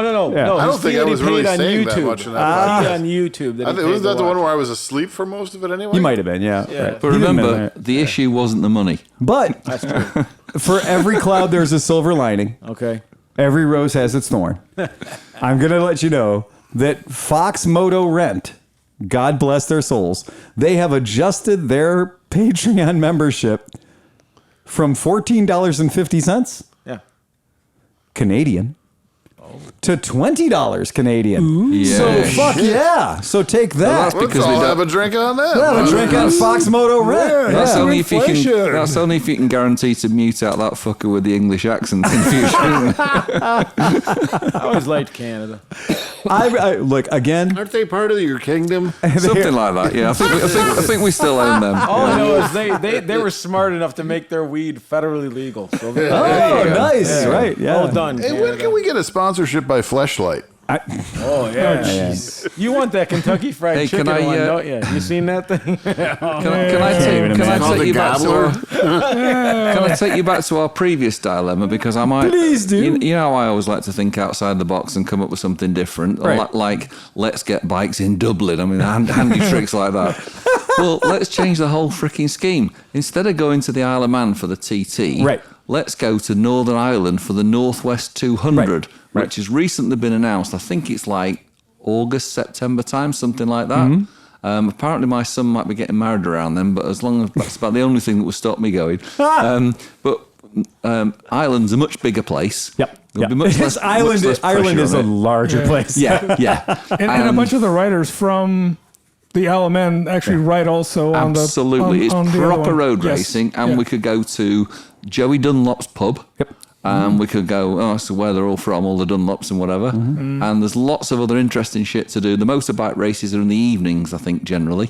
We could research it anyway if we were up for it, and we could go and do that. So it's an idea. That is a damn good idea. I like that. That looks fantastic. I just did. How far in advance do you have to? Well, it's always it's a good idea to do it anyway. Yeah, Right. yeah. I think there's a something about the Isle of Man that I certain can't. savoir-faire. Savoir-faire is everywhere. There's something about the Isle of Man that I don't know. I don't really know if I can put a good finger on it. There's something strange. We were talking about, Kirk Michael and stuff and being there. There's something about if your tire is in the perfect spot at 168 miles per hour, you're going to hit just the edge of the curb. If you're not touching the curb with your tire, you're going to hit the wall on the other side in the next turn. And there's something about that crazy degree of precision in a town, in a city, in a village that's been doing this for over 100 years, And there's this strange thing that when you're listening to the podcast and you're listening to people get interviewed who've been racing this race forever, and there's something very fucking weird about it. But I said it's not just like we're going to motorcycle race. We're gonna get fucked up, drink beer, and party, and watch the bikes go vroom, vroom, vroom. It's more like church, man. Yeah, it's respect. You go there and you just realize it's like, yep, 3 people died here last year. Yep. Yeah. 5 people died last year, and 3 of them were spectators. What? You mean by just fucking being here? Mm-hmm. Where Oscar and I were standing by the Raven, by Bollock Bridge, where we were standing in the Raven, if Johnny the motorcycle driver was having a bad moment, we could have caught a sidecar rig in the face because they're at our level. You can see some of the chips on the wall from the Raven. The wall you're standing in front of. Yeah. And those chips are at head level. And you're like, so if a motorcycle comes scooting in here at 103 miles per hour. Goodbye. Yeah. What are you going to do? Bye-bye. What's your reaction time like? You've just had, successful jump. Oh, shit. There's something about that. And the weird one was when we were on the Bray Hill and we were in the schoolyard, there's a blue fence. There's this blue, where are you going to stand? A blue fence. And everybody on the whole fucking island knows what you're talking about. Really? Yeah. Oh, it's great. You got to stand by. You got to go by the blue fence. You got to go by the blue fence. Oscar and I wander into this big ass Catholic school or whatever it was. And, there's somebody there, oh, would you like, ice cream or would you like whatever? They're selling this and selling that. It was cool. Coffee.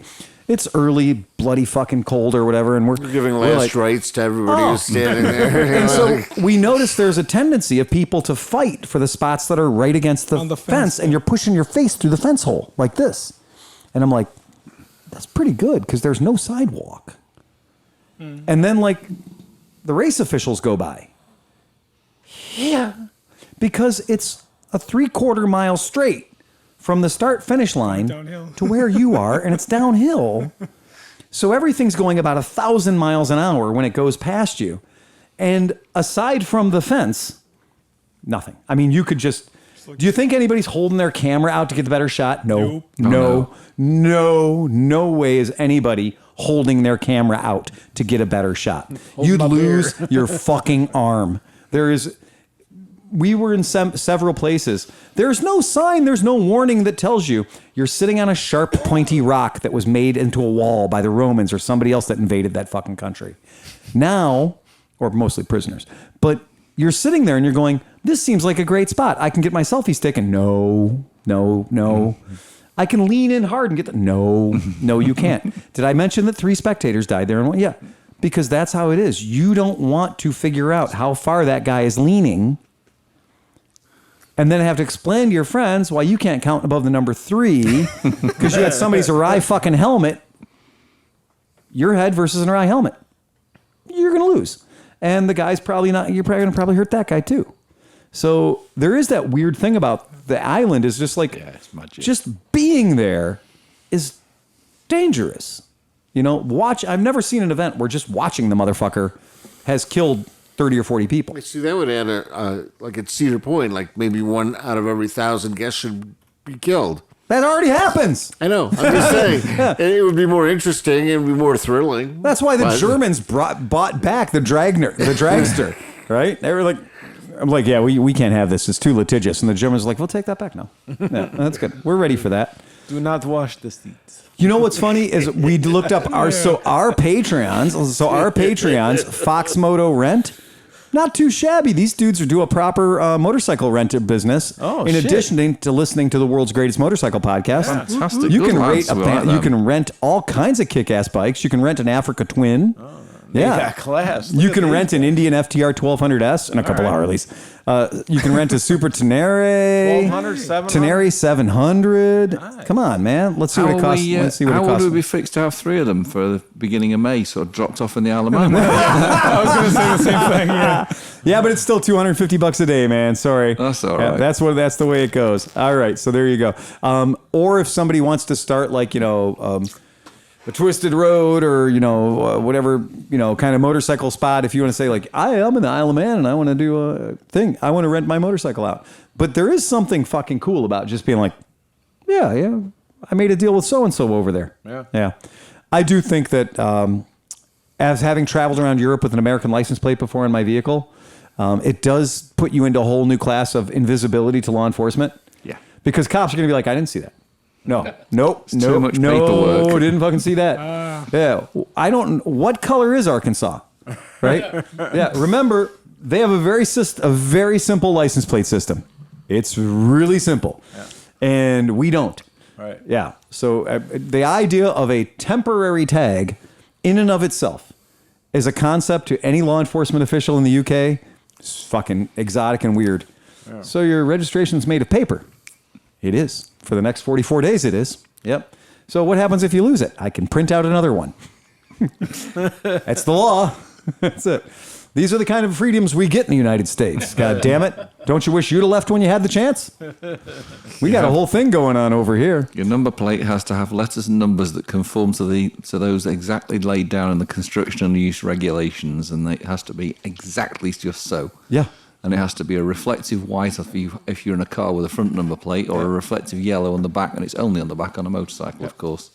So I just can't like have custom plates like No, you you can. 81, I 81 They'll sell like a it. vanity. Yeah, yes, you can, but in order to do that, it's incredibly expensive, and you have to basically transfer it onto the vehicle, and you pay money to make that transfer as well. And if you then sell the car, you have to pay money to transfer that number off and have a new number assigned to the car, or else you lose it. Wow. And when you consider that people will happily pay, say, $30,000 for that private plate, you don't really want to let it go. Private plates are crazy.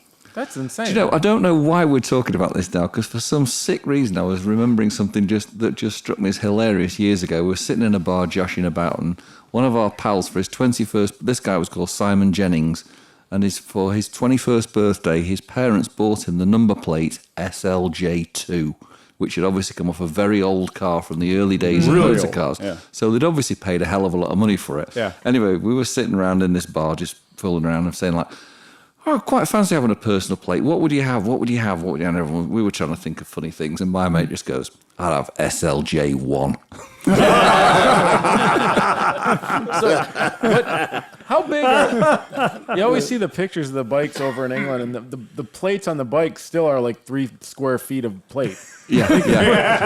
I will bring. I have on my garage wall. I have the number plate off my last Triumph 900 that I didn't. I'll bring it in for you next time. You'll hell see yeah, it. man. Yeah. That's awesome. Yeah. Yeah, they do the best business at the Isle of Man selling those the phony baloney TT registrations. Shit, I forgot that I made those. So Yeah. they have a guy right there on site with a plexiglass printer Right. and a vinyl cutter. Yeah. So you basically go in and be like, Big Dick 412. Big Dick 412 right there on a proper Isle of Man Isle of Man, plate, yeah. and it looks just like every other one on every other car there. Yeah. And it's like Fantastic. for export use only, not for use on any road going vehicle. Just nothing but disclaimers on the back of it.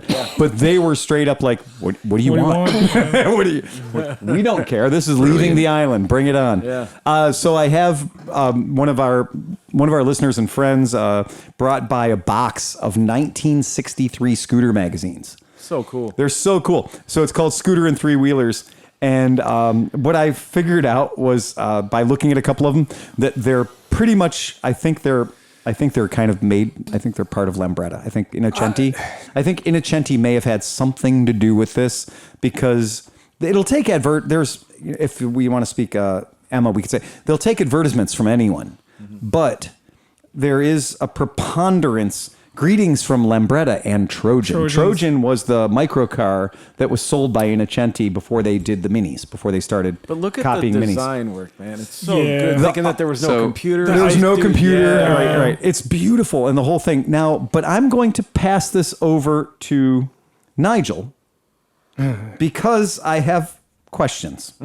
Well, I have one observation for you from having had a quick flick at it earlier. Yeah. And that is that there are a number of businesses advertising in there. Yeah. But you're a better man than me if you can find any of those advertisements that are not from companies based in London and its immediate suburbs. That's exactly right. All London area. I think But- you're but- absolutely right. I think it wouldn't take us long to figure out exactly from where this was printed. And I Right. did notice that they had an Isetta for 250 pounds. Yeah. Yes, Which was and I do like And that was a high-end one. this one that's at Hammersmith. In Hammersmith, it says FC Tuvey and Son, very much aware of search engine optimization back then. He was the largest stockist in West London for Prima scooters and Quickly mopeds. Oh, Quickly. Yeah. Yep. There you go. So if you notice in there, Yeah. it's they have scooters and some small motorcycles, and they've also got quite a number of three-wheeler cars. Oh, you Yeah. can go So- sick on Bonds and Reliant Robins. Right, Yeah. right. Yeah. So I don't know if do you know the reason behind that? Do you know what the story was with that? I thought it was for licensure, wasn't it? Correct. Yeah. Yeah. Immediately, a lot of people only had motorcycle licenses, and then you could drive a three-wheel car. It's still the case. Still a you could drive a two-stroke, right? three-wheel. It doesn't matter what the engine is. But it's an if automobile. If it's a three-wheel vehicle, it's classed as a motorcycle for licensing purposes. So people who had a motorbike license could buy a car, a three-wheel but car. a three-wheeler. Yeah. And there were also in there in the three-wheelers. There's some of the old bubble cars as well, which are now worth fortunes. Oh, absolutely. And the fact that they've got the Isetta, the Innocenti, the Trojan, which was just an Isetta under a different badge. It's really all that was. Yeah. But it is funny when you look in here. Now, what I have to ask Nigel. Yeah. I'm having a bit of a problem with the pricing. Okay. Have a pickle. They have an extra. They seem to have an extra decimal point in here. Yep. Well, it's not there's nothing decimal about it. No, it's sir. nothing. It's a bit of a comma. It's an imperial monetary system. Yes. More decimals So than decimal. you have three little number. I'm glad it's fucking slowing you down. Trying to think of the correct word to use here. But the first number you've got is the number of pounds. Okay. All right. The second number you've got is the number of shillings. And then the third number you've got is the number of pence. Just so we have this right. Okay. We know what a pound is. Yeah. Yep. And I Yeah. know what pence are. Yep. Yeah. Where did the shilling fit in? Right. Well, what you're familiar with is the modern the decimal penny. Right, which because is I would they're like all- to quote, just for the sake, because we have a Yep. number to work on. You can buy arguably one of the dumbest looking cars I've ever seen in my life. I'm going to pull it up just so our podcast listeners and fans can know exactly what it is. It's called the Scooter car.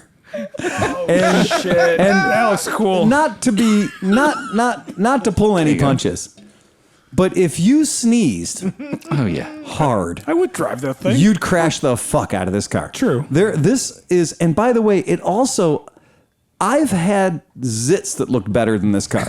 This thing is an abomination. That's a good looking car. What are you talking When you look at about? the 1960 version, the 1960 version looks like a malformed sperm. I have to confess, I'm old enough to remember some of those things being on the road Dude, still. you know, it looks like. Did you ever see that musical note that you can play?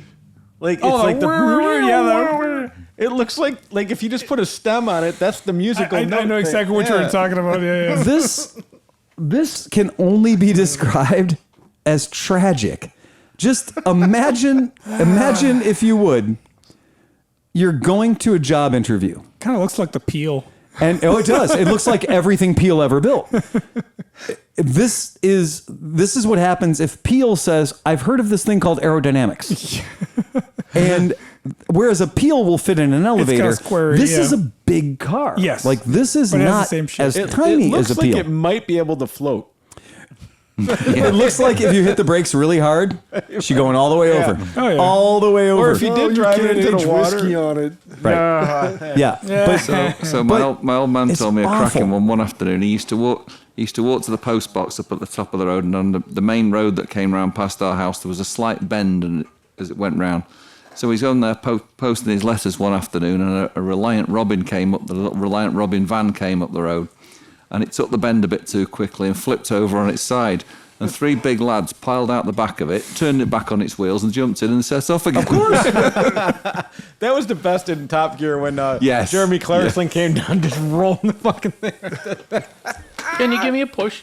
all right, guys. So about our conversation regarding the currency Money. that's confusing Right. me. So I'm going to read for you, as I'm fond of doing.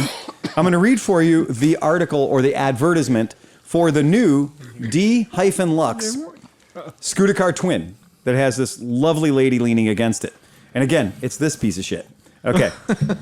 Longer, lower, lovelier. The Scooter Car D-Lux, or probably D-Lux, seats 2 adults and a child. What? Comfortably. A joy to drive. And so cheap to run. The Scooter Car now makes a second family car a practical proposition. Whether shopping, taking children to school, or for weekends. Here's a car that you can park in 6 feet. That needs no extra garage. It's plastic bodied, and it's so economical to run. Right now, for a free broadsheet, I'm going to give you the price. Plastic body. 300, this is the Deluxe. This is 324 cc's of mind-dropping power. Wow. Okay? This is the top of the range. 370 pounds, 19 shilling and 0 pence. 0 pence. Mm-hmm. Now, based on that, I know that pence in our language would be 1/100th of a dollar. correct. What the fuck is a shilling? Right. Every pound has 20 shillings in it. Wow. Boy. Yep. Wow. And every shilling is made up of 12 pennies. Oh, fuck that. And it gets better because Wait. So there's 5. Wait. There's 20 20 shillings. shillings. Remember, we're taxing the old memory banks now. It's a long time I since these, gotcha. but I'm pretty sure I'm right in saying it's 20 shillings in a pound. Well, there would have to and be because this is- 12 pennies Right. in.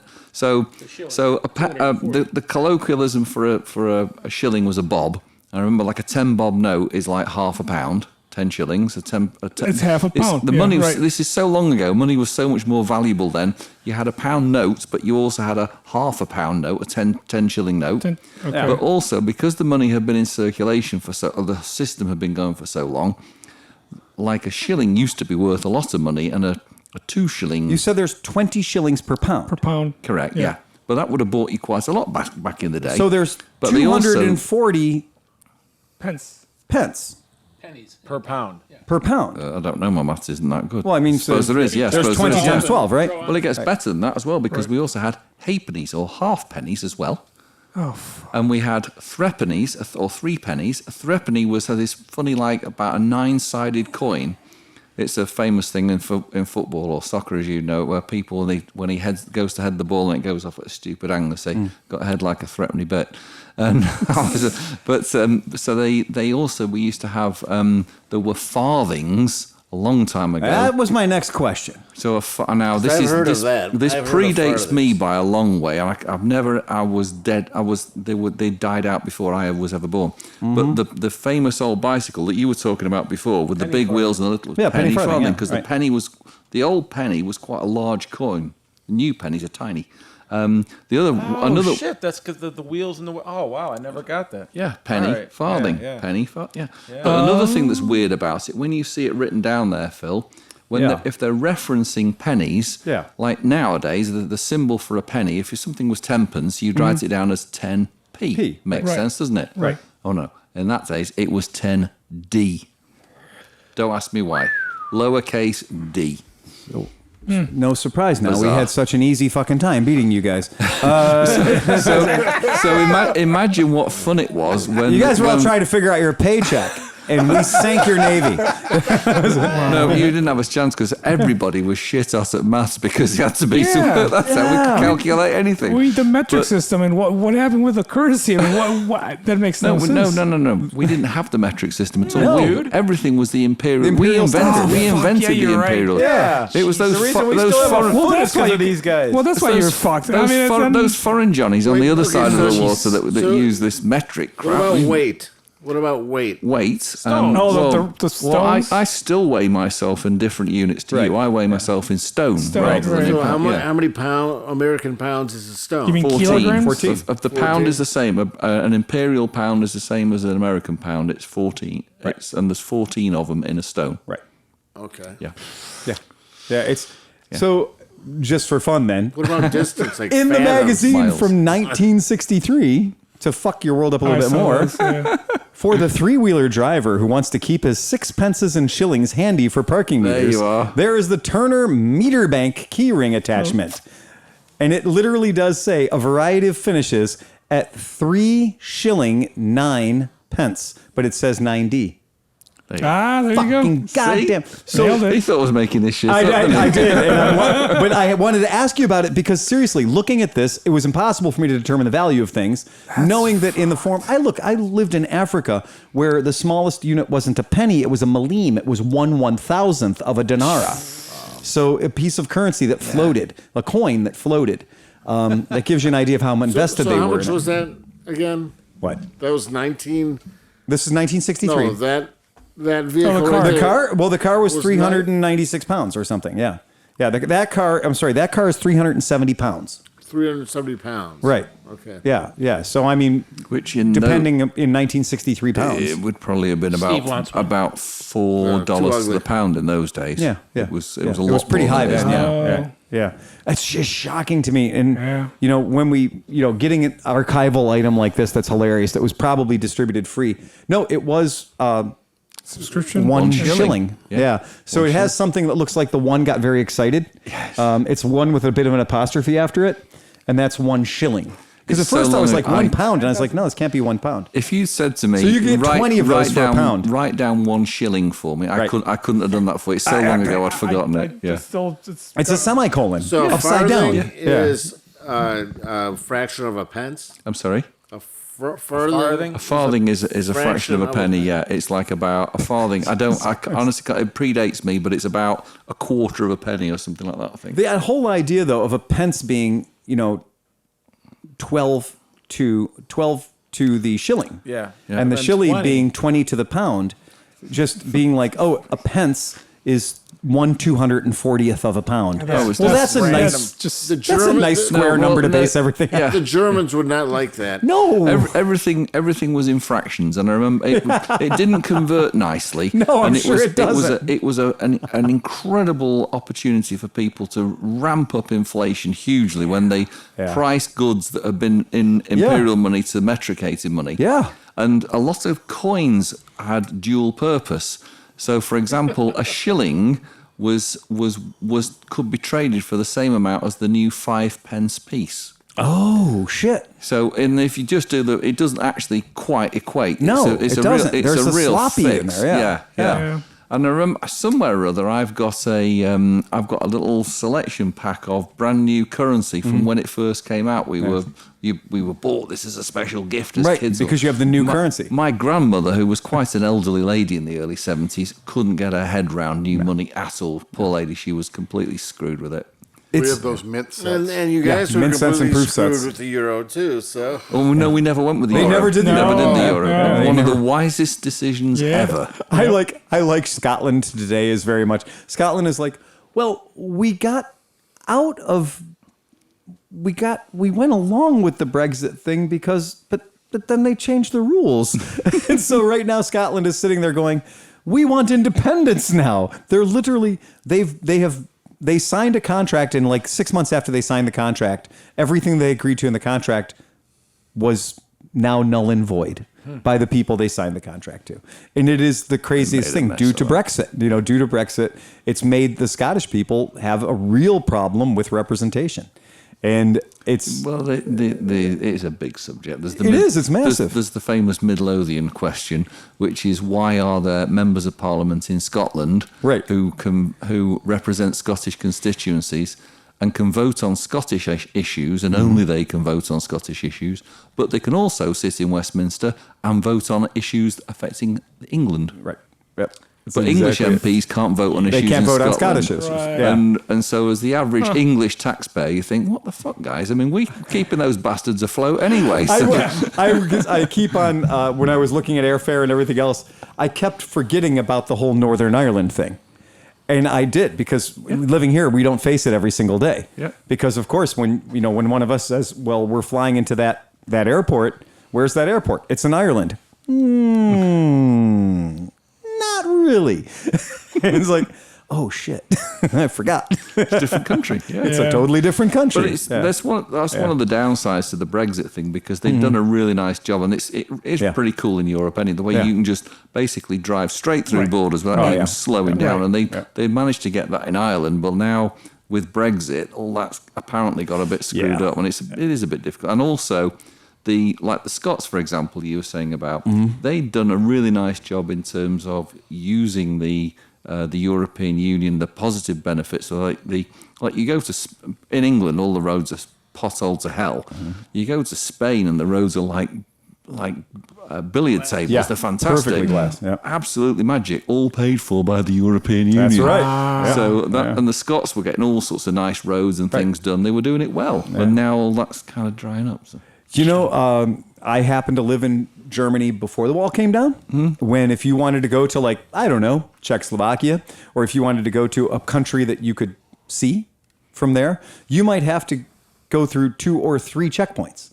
And they would straight up have a barricade, and it would be hilarious. You'd be in some, alpine town. You'd be going along on your motorcycle or your car, and you'd find a fucking checkpoint that looked like it was from Hogan's Heroes. And some very dapper looking gentleman would come out in a fun hat with a feather in it. And he'd say citizenship, and I'd say American. And he'd say, do you have your papers? And I'd hold up my Army ID card because that's the best thing in the world, right? And I'd hold that sumbitch up, and the old man would go, oh, okay. And he'd manually raise the barricade. And then I was like, I'm in Trier. You traveled country to country. But you did have to stop. And sometimes you'd have to stop and look at a visa, or sometimes you'd have to stop and do things. And so after that stopped being that way in 1989, it was hilariously easy. It was fun. But I think there were a bunch of unemployed gate guards. I think there was a ton of people that had lost their jobs due to that. It was a riot. Uh-oh, what you got there? Yeah. Penny farthing. Penny farthing for sure. I saw that advertisement. He's like, scooters, and it says, not this kind. Yeah. So even back then, they were playing on the whole it's not a damn moped thing. Jeez, yeah. But at least they didn't have to 63 worry about the penny Stasi beating them down and dragging them away and cutting their fucking balls Hey, off. I've never, not ever, never once had a problem crossing a border in Europe, even before. It was very chill in 86, 87. Because your attitude wasn't so bad back then. Full circle. Nice. Hey! I'll tell you what's quite interesting. This magazine's from 1963, And so just 20 years, they're advertising here that they've got these three-wheeler cars made by a company called Messerschmitt. Yeah. 20 years previously, if you've seen a Messerschmitt, you'd have been driving under the... Yeah, they sounded different. Yes. That's not funny. So that is one of the ultimate. That is one of the absolute ultimate desirable cars for anybody who's in the scooter community, anybody who's in the microcar community, is the Messerschmitt Kabinenroller.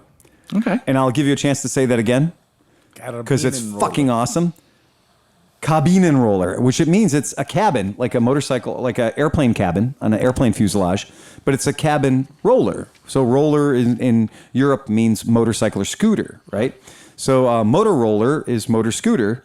Kabinenroller is moto scooter with extras. That's pretty cool. And what makes this thing so fucking amazing is, keep in mind, this country was trying to blow up, invade, and own the rest of the planet just 11 years earlier. Okay? Yeah. Just 11 goddamn years earlier. And due to things that happened after World War II, where we and other people made sure that these people didn't launch a shot in anger at anybody else ever again, they were not... We just moved them to South America. Yeah. Oh, yeah, 100%. No, they relocated on their own. Yeah, they did. But the point being, Messerschmitt went from being weapons of war and annihilation and everything else to being this. Well, they were allowed to come out finally. The car that would be, Cousin It in the Addams Family drove a Messerschmitt Kabinenroller. Yeah, he did. Like, this is the car equivalent of the universal punchline.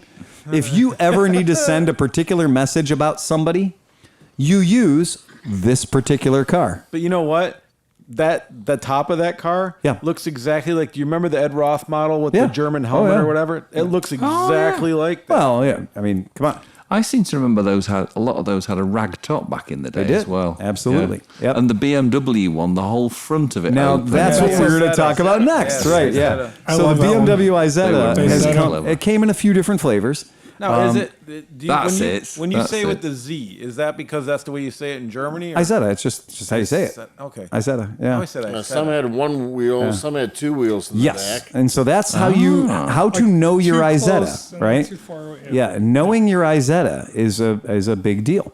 So Too close. Yeah. in Germany, the Germans, it'll never stop being funny. So in Germany, if you are a keen observer of small BMW cars, and I'm going to remind you guys, this is the country. This car is the flagship for Bayerisch Motorwerk, right? Mm-hmm. I mean, come on, man. Looks like it likes to be peed on. This is another. Wow. This is another car.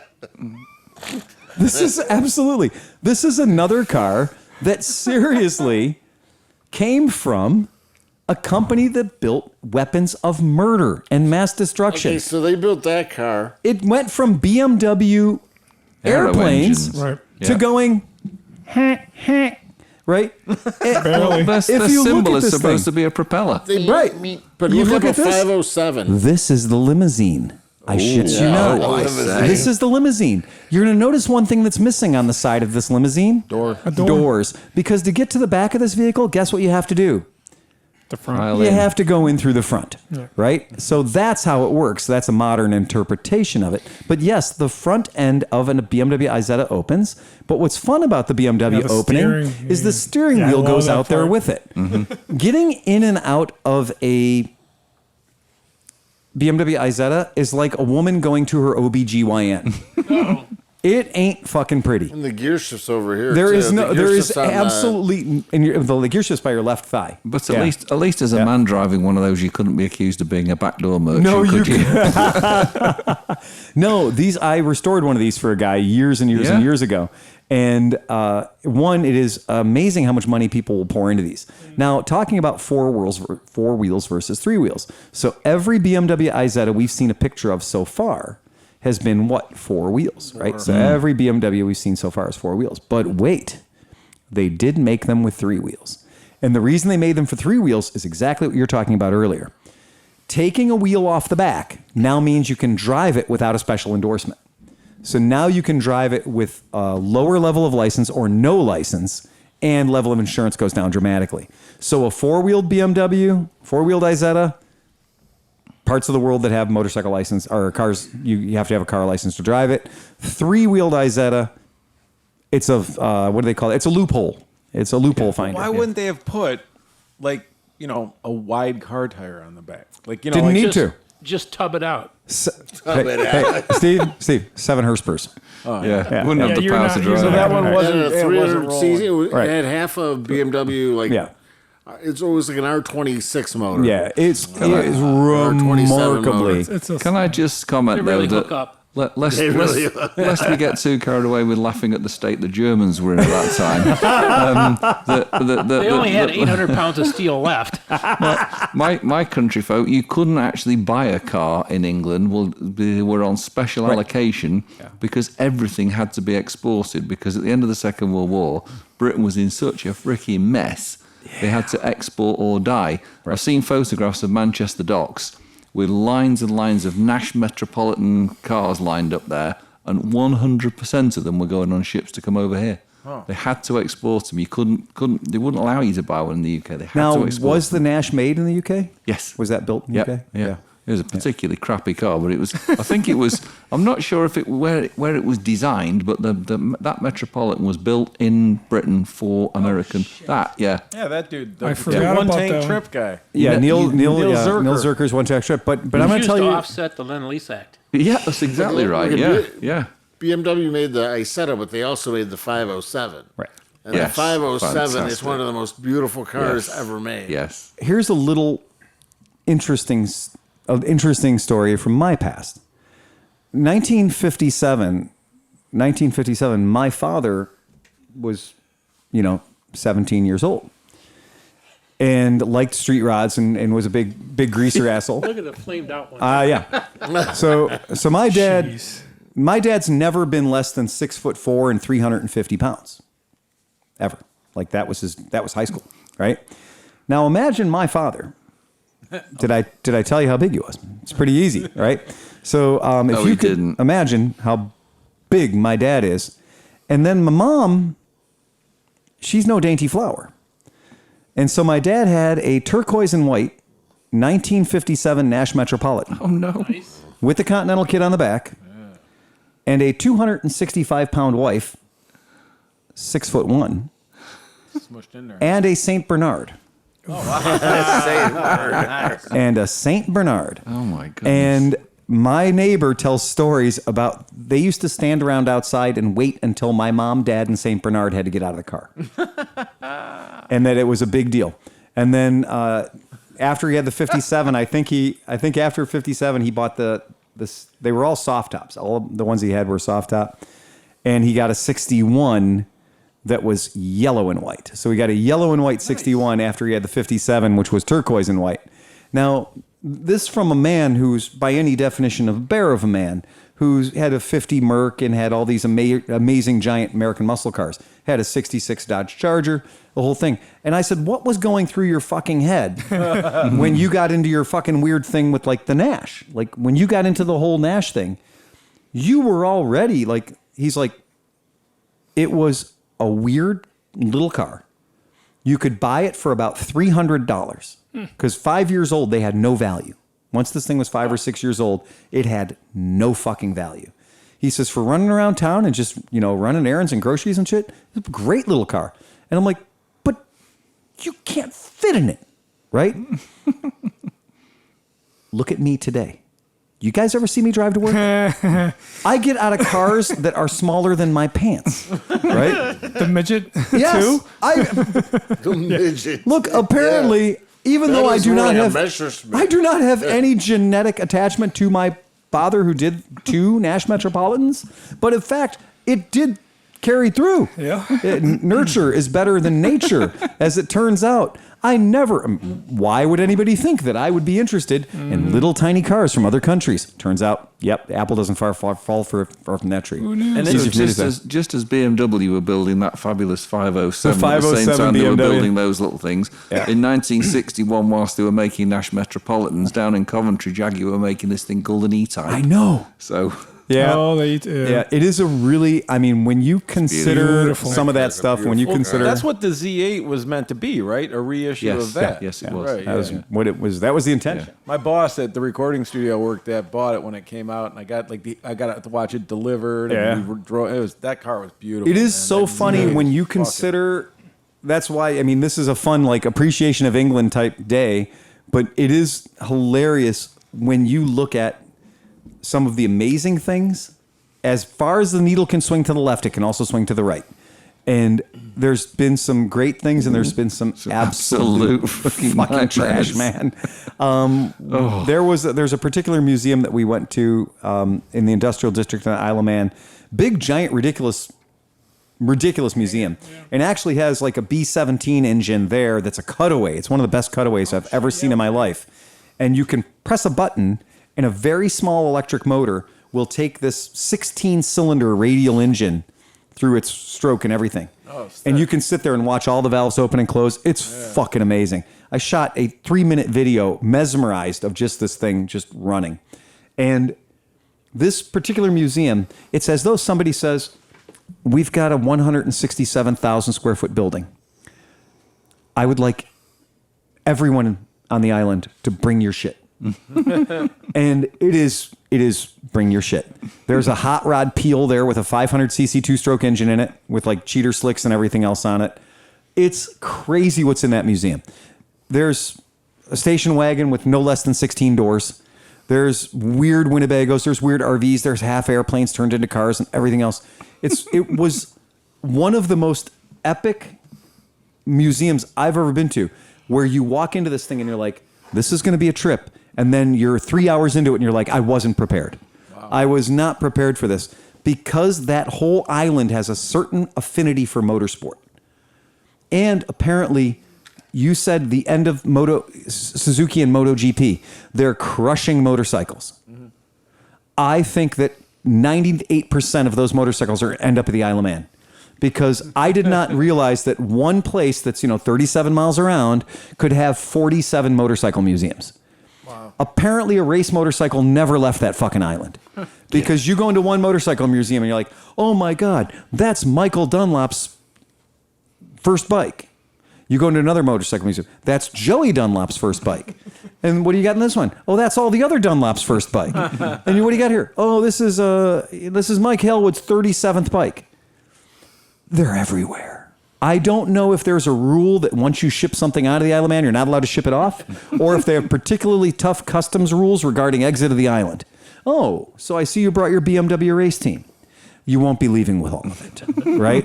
Yeah, you can't export that. I believe it has some Manx dirt on it. Hotel California. Yeah, well, it's the whole idea, I think, of that idea of making your island a bastion of racing, where you're okay. You convince everybody that lives in your city that people going by at 168 miles an hour is okay. Mm-hmm. If you want to go to get your mailbox, there's certain hours of the day you can't do that. Right?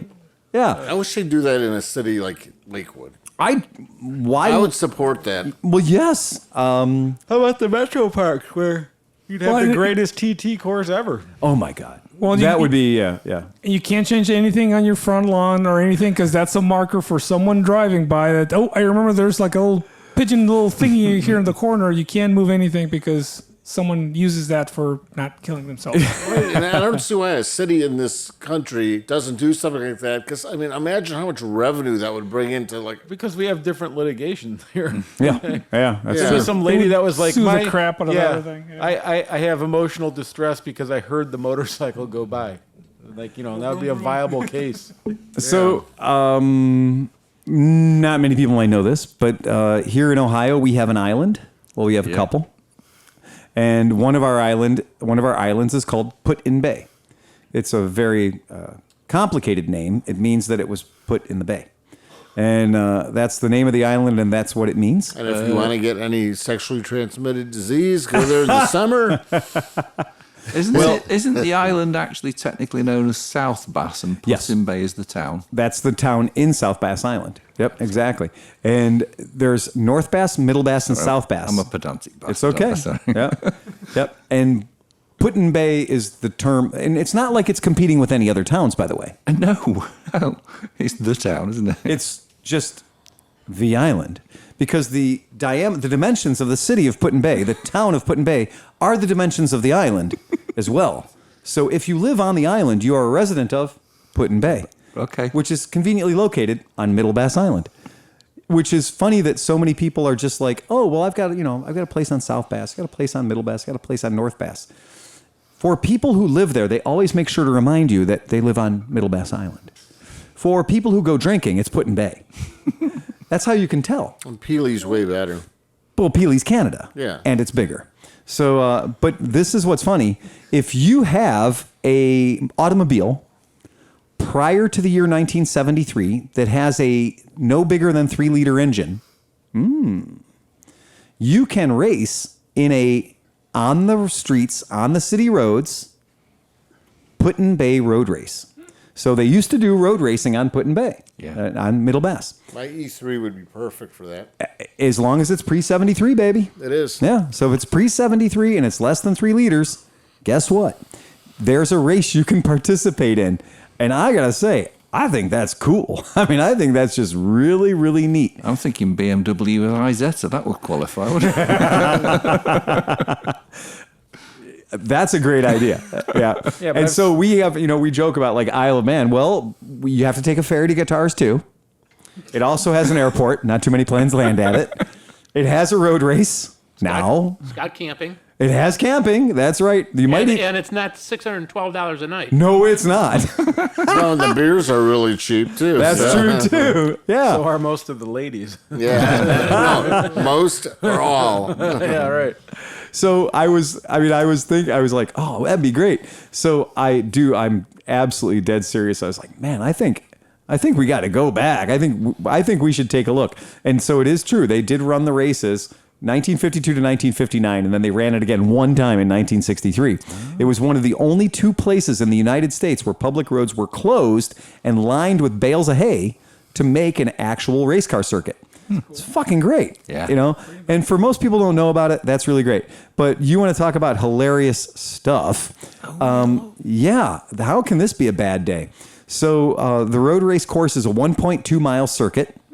So, and a lot of it is straight. So you're going to get some speeds. Made of snake. It does look like a kid made a snake. So the whole idea of it, the whole concept of it, it's great. We're going to have actual road racing, closed circuit on regular roads, on roads that are in like this coming year. Yep, as in this coming year. Sick. Yep. So these are the images from 2022. Right? Holy shit. Yeah. So there's like straight up open wheel race cars and stuff. yes, there are. Where's Nick when you need him? Yeah. No shit. But isn't it something of like a procession type race? It's not a proper race, is it? Looks like they're racing. It's one of the. Yeah. You know how the hill climb's not really a race? Okay, it's like that, is it? Yeah. Okay, You know how the hill climb's not technically a race, Yeah. but yet people die? Yeah. That's it. Yeah. I have a feeling this is the same way. You know how the parade lap at Mid-Ohio is not really a race? Yeah. Okay. 128 in the back straight. Woo! It's not really a race. No, but this is, it's exposition. But they do advertise at sports car races. That's what it is. Yeah. So it's legit, and you get to see some really cool old cars. I gotta go to what date is this? It's usually the end of September. September 28th. Yeah, that's usually Do the podcast. third or fourth weekend. There you go. Yeah, third or fourth weekend. Yeah. And here's a tip for you guys. A little tip from your Unkie Phil. If you're going to jump on the Miller Ferry, you're going to jump on the boat to go over there. Keep in mind that bicycles are $6. Motorcycles are $36, and mopeds are, I think, $6, maybe $9. Or you can fill your back of your pickup truck with everything you want, and Yeah, but the point Take is, one car over. at this one point, I assure you, when I'm doing this, my Vespa 300 is a damn moped. Yeah, because it's costing me 1/4 as much to get that fucking Vespa 300 across. Which just the moped? Yeah, just the moped. Yeah, just me and the moped here. That's it. Yeah, my pal came across from the lad from Stoke came across a few years ago. We rode round Lake Erie, and as we came back round, we went over onto Put-in Bay and stayed the night. Took the bikes over on the ferry. It was pretty cool. It is cool. It's a lot of fun. Yeah. So I don't think they're open to the idea of us turning it into a scooter class or even a sub 300 class, which I think would be perfect. I mean, a sub 300 class. But the second you start saying 2 wheels, people get real squishy about stuff. People do not like the idea of 2 wheels in racing. These dudes race with like a half helmet from Kmart. But if you have 2 wheels, they're like, we need full leathers, full. Oh, boots. yeah. And half of these cars that are going on the racetrack have like split rims and like leather brakes. An active fuel leak. No, that's just pass through lubrication. Scrub brake on the tire. Scrub brake. The little rascals had shit that was more technically advanced than this shit. And it is so... If they like small capacity motorcycles and mopeds and stuff, maybe we should turn up on scooters in fishtail parkers and chrome helmets and lots of mirrors and turn it into a mod event. The Isle of Might be something someday. Yes. It's the Isle of Might. I mean, the Isle of Wight. It's the Isle of White people. Yep. The Isle of Man used to have a banging scooter rally. So the Isle of Man for years and years and years had an amazing scooter rally. And when we were there... we were kind of like, Oscar and I anywhere, we're going to be like, Vespa, you gonna see a Vespa? And like, we didn't see a fucking Vespa for many, many, many, many days. We also didn't see a cat with no tail for a long, long time. But we did eventually stumble onto like a Vespa and a Lambretta parked next to each other. Cats and dogs. Safety in numbers, right? And they were both full on fucking mod bikes. And it was... what does it cost to rent scooters over there? Not an option. I did not see a single place at all where you could rent a scooter. You could rent golf carts, I think. Yeah. And you can rent bikes, yeah. Oh, yeah, absolutely. So here's I can't show the video because I guess they're still doing a scooter rally at the Isle of Man. I did not know that. Yeah. But there definitely was one that ran on 2022. There was a scooter rally that did happen at the Isle of Man. So it just shows I'm out of touch. But yeah. You're out of touch. Not a big surprise. I've been a little busy. Yeah, but that's about what you can expect. I have a friend in England who's mad about scooters and goes to all these rallies and stuff. I'll see if I can word him up and find out about that. Let's see this. Isle of Wight is 24th of August. This one doesn't list Isle of Man for the rally schedule. Yep. So that's fun. Scarborough, Weston. Yeah, Scarborough's early. Aberystwyth. Weston Supermare, that's where Scootering Magazine was started. Oh, yeah? Where it headquartered out of. Kelso, Scotland. Big 7, Kent. Aberystwyth. Is that what that is? Aberystwyth. Really? Oh, it is. It's in the middle of central Wales as a university. There you go. Yeah. And then Isle of Wight. And that, am I seeing Woolcombe? Woolcombe, Devon? Yeah. I'm not sure. It's Wool-a-Combe. Speaking of wool. Woolcombe. Is Wales a different country? Yes. Like Are Scotland they different people? Yes. They even have their own language. They do. Fucking bastards. And Llandudno. Welsh. Is down there as well. So every year you guys know that we have an event at my house. It's called the Sheepening. It's the Sheepening. We all get lubed up. We get seriously lubed up, and we go out in the garage, and we spread some sheep around. Yeah. And by sheep, I mean fucking fluid film. And we turn a concrete floor in my garage into an all skate. It was good. If you step off the lightly garbage picked carpets that have been in there for about 6 years now, we have carpets on the floor under the lift, under the car lift, Which is the only reason that you are upright. Yeah. It's the carpets. The carpets. Yeah. Because if you step 1 foot off the fucking carpet, you're on your ass. Yeah. Because the floor in my garage turns into a substance slicker than any NHL hockey rink. Yeah. It's fantastic how slippery it gets. But then what you realize is you're like, okay, well, this product is completely not toxic, right? There is nothing about this product that you couldn't very easily eat, right? There's fluid film, AKA, if you're British, wool wax, right? This stuff has been around forever. It has been around a very, very long time. What is it like lanolin? Yes, it is lanolin. Thank you very much. For the British listeners, it's called wool wax. Stops rust. And it is lanolin. It's what happens when you hold onto your sheep a little too tightly, right? You will, if you're trying, if that lamb is trying to get over the fence, and you're like, no, come back.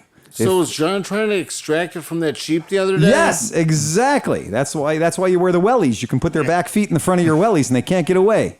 So now I understand. Who's the one wearing wellies all the time? Yeah, I think we know why. Yeah, put your hoof right here, buddy. That's why you were asking before about Sorry, Wales. I'm not ready for my annual review yet. Wales is the place where men are men and sheep are scared. Yes. So the idea is, for a very, very long time, people have discovered that the outside of sheep is good at keeping sheep dry. Yep. Okay? So the stuff on the outside of the sheep means that the inside of the sheep stays pretty fucking dry.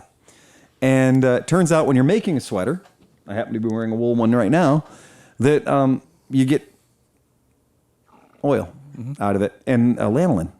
And so people pay top dollar for that shit to keep their hands nice and soft. Have your hands ever been this soft? No, Nope. I was talking about that. No. I went home thinking like, oh, you're going to get it tonight.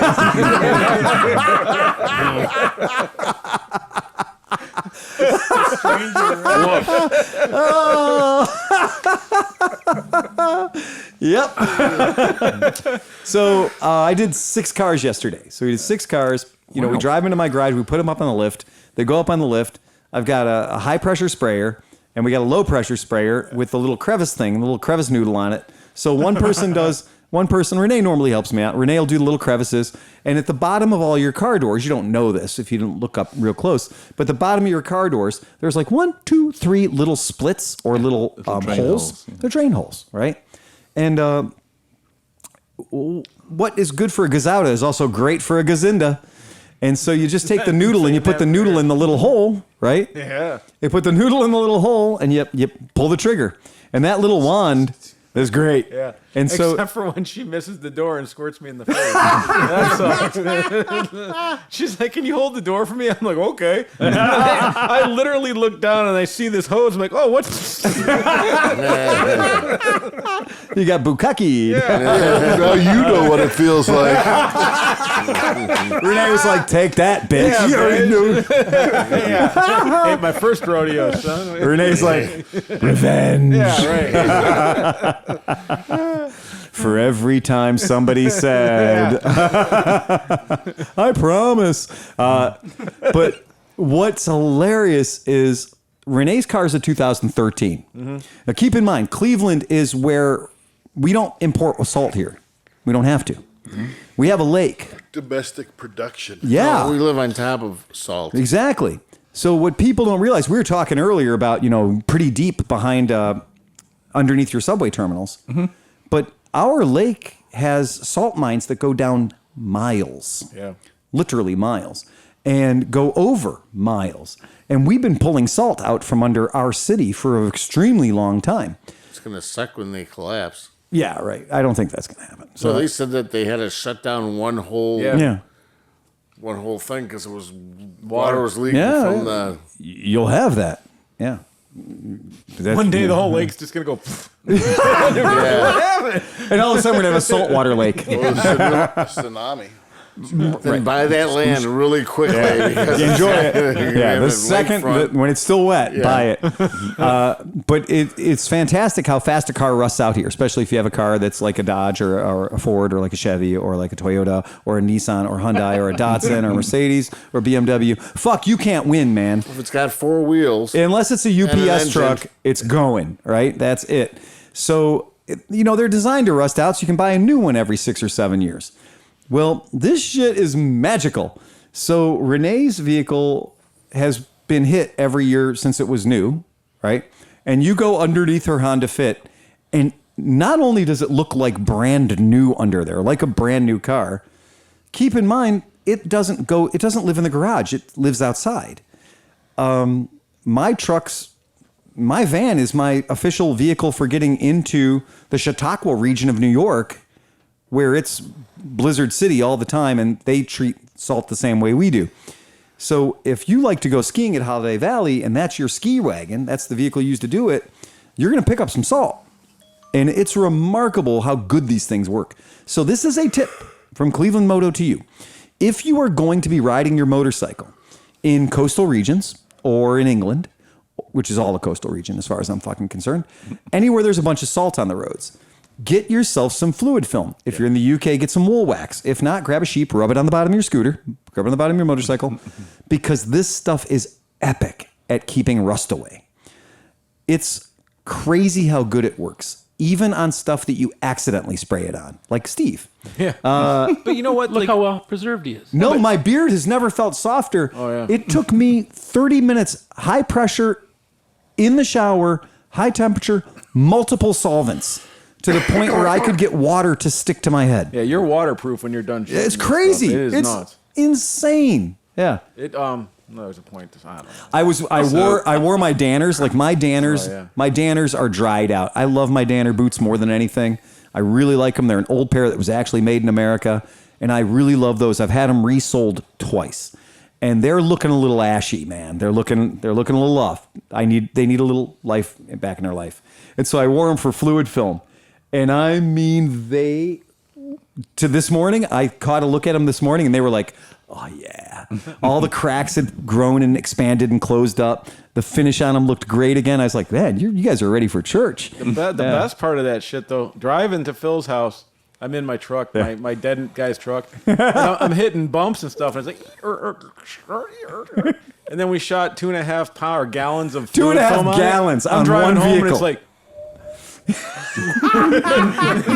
no squeaks, no rattles, no anything, man. It's awesome. It was loose as a goose. Oh my god! the tie rods in the front with no actual rubber left on them. We're like, oh yeah. And yeah, we do. I mean, I go crazy with it. So like, you get CV joints under the vehicle and stuff. So I'll spin the tires and make sure to just slather this shit on. I mean, I just put it on everything. It's like hot sauce, and I love it so much. But what's really crazy though is when you're driving home, it's all hitting your exhaust, because I coat the exhaust like mad, because I think one of the worst things under your car to have corrode and fall off is the exhaust system. Yeah. But more importantly, if you're a guy who does your own work, the worst thing in the world is dry nuts, right? So when you've got rusty dry nuts, nobody's having any fun. But They you get crusty. you and- keep the fucking fluid film on those things, and an exhaust system that's 12 years old looks like new. Yeah, it was crazy. And like even the exposed metal parts that are designed to rust and fall off, so you have to buy a new catalytic converter, nah. And then when the little assholes are into your car trying to steal your catalytic converter, they slide right off. Yeah, right. Yeah, it's perfect. So So the good. parts of England that I'm from, we actually have the same situation where under Cheshire, they've got salt mines. The Romans started off apparently, and it's all excavated. There are big trucks that live under there full time, and they spread salt all over the roads because it gets below freezing at night most of the winter. But it's not really, really cold, and the amount of salt they put down isn't that much. And in recent times, with advances in rust proofing and metal treatments and stuff, cars don't rust in England anymore. When I remember, they used to rot like hell, and modern cars don't rust away. Cars die now because they're not worth fixing, because the electronic gizmos in them cost more than the car's worth. So then moving here and then discovering actually we still have a problem with cars rusting was quite a shock to the system. And it is not a small it's problem. like many, many levels up. But the funny part is, like I was telling Phil this yesterday. The guys at Summit, they have like a whole team that like analyze. So I was asking them, I'm like, what the fuck's with trucks? Like they're still rusting out, like in 2022 and stuff. Like, why don't they do something and fix it? And he was like, well, the places that rust are like Ohio. Yeah. And it's for the car companies, it's not worth it. There's literally 2 cities in the United States that are dumb enough to use the stuff that we're using on the roads. So they're not going to adjust the whole manufacturing process to make sure our cars don't rust in these 2 places. Toyota did a massive multi-billion-dollar recall for frames that were rusting out and the cars were cracking in half. I had that happen, and hilariously, it had happened more than once. But Toyota did a recall, and it was one of these hilarious recalls where they were like, in these states. And they specifically said these states. So if you had a pickup truck that was doing its impression of an A-frame, but you weren't in Ohio, Fuck off. tough, right? Better move to Ohio or sell the truck to somebody in Ohio. In Ohio, yeah. But that Toyota frame recall, when a company the size of Toyota says, we put a rust-resistant coating on our frames, but it couldn't handle the way you guys play with salt. It is ridiculous in our state. And I think we've even had it worse because they weren't even using salt. The city of Cleveland just got sued last year, and I think they lost. They're radioactive. Fracking fluid. So they were radiating our streets with salt and corrosive material. Yeah. There you go. So that's the game. And you don't really want that on your motorcycle. When you're riding your motorcycle and the car in front of you is kicking up spray, you really don't want to have radioactive fracking fluid flying onto you. So in England, people ride bikes all year round. It's not like here where we winter ride. They just ride them all year round. And bikes rust a lot. And it's interesting, different bikes stand up to it better than others. Suzuki's are really bad. They're terrible. They rust like hell. Really, really bad. Hondas are pretty good. It's I think that's always the test when you're looking, when you're kind of talking to somebody from the UK who's saying, I've had one or two of those, but they rot real bad. Yeah. And we're sitting here going, well, really, because I've got 6 or 7 of those in my garage, and they look great. There's no problem. The chrome looks good. Yeah. How old are they? Was they 21, 23, 24 years old? Yeah. How many miles are on it? No, 5,000, 6,000.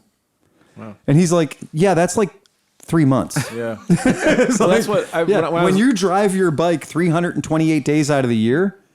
Yeah. Well, I remember when I first found out about ACF 50, and I was like super pumped because like you spray it on your bike for the winter, and in the spring you go and the bike's perfect, Yep. So I was on this forum. This guy's like, "That shit's crap. It's $7,000 and it lasts 2 weeks." Yep. I'm like, "What do you mean it lasts 2 weeks?" Like I had it on my all winter long. I had to spray it off, and it burned off my mufflers. And then it was a dude from England. He was like, "No, I sprayed it and drove to work every day in the snow." Right. And 2 weeks later, my shit was corroded. I was like, "What?" Yeah, that's why they make the product called corrosion blocker. Because it's ACF 50 extra thick. Yeah, right. Like, because I think all the British dispatch drivers and everybody else were like, "No, man. It's really got to stick."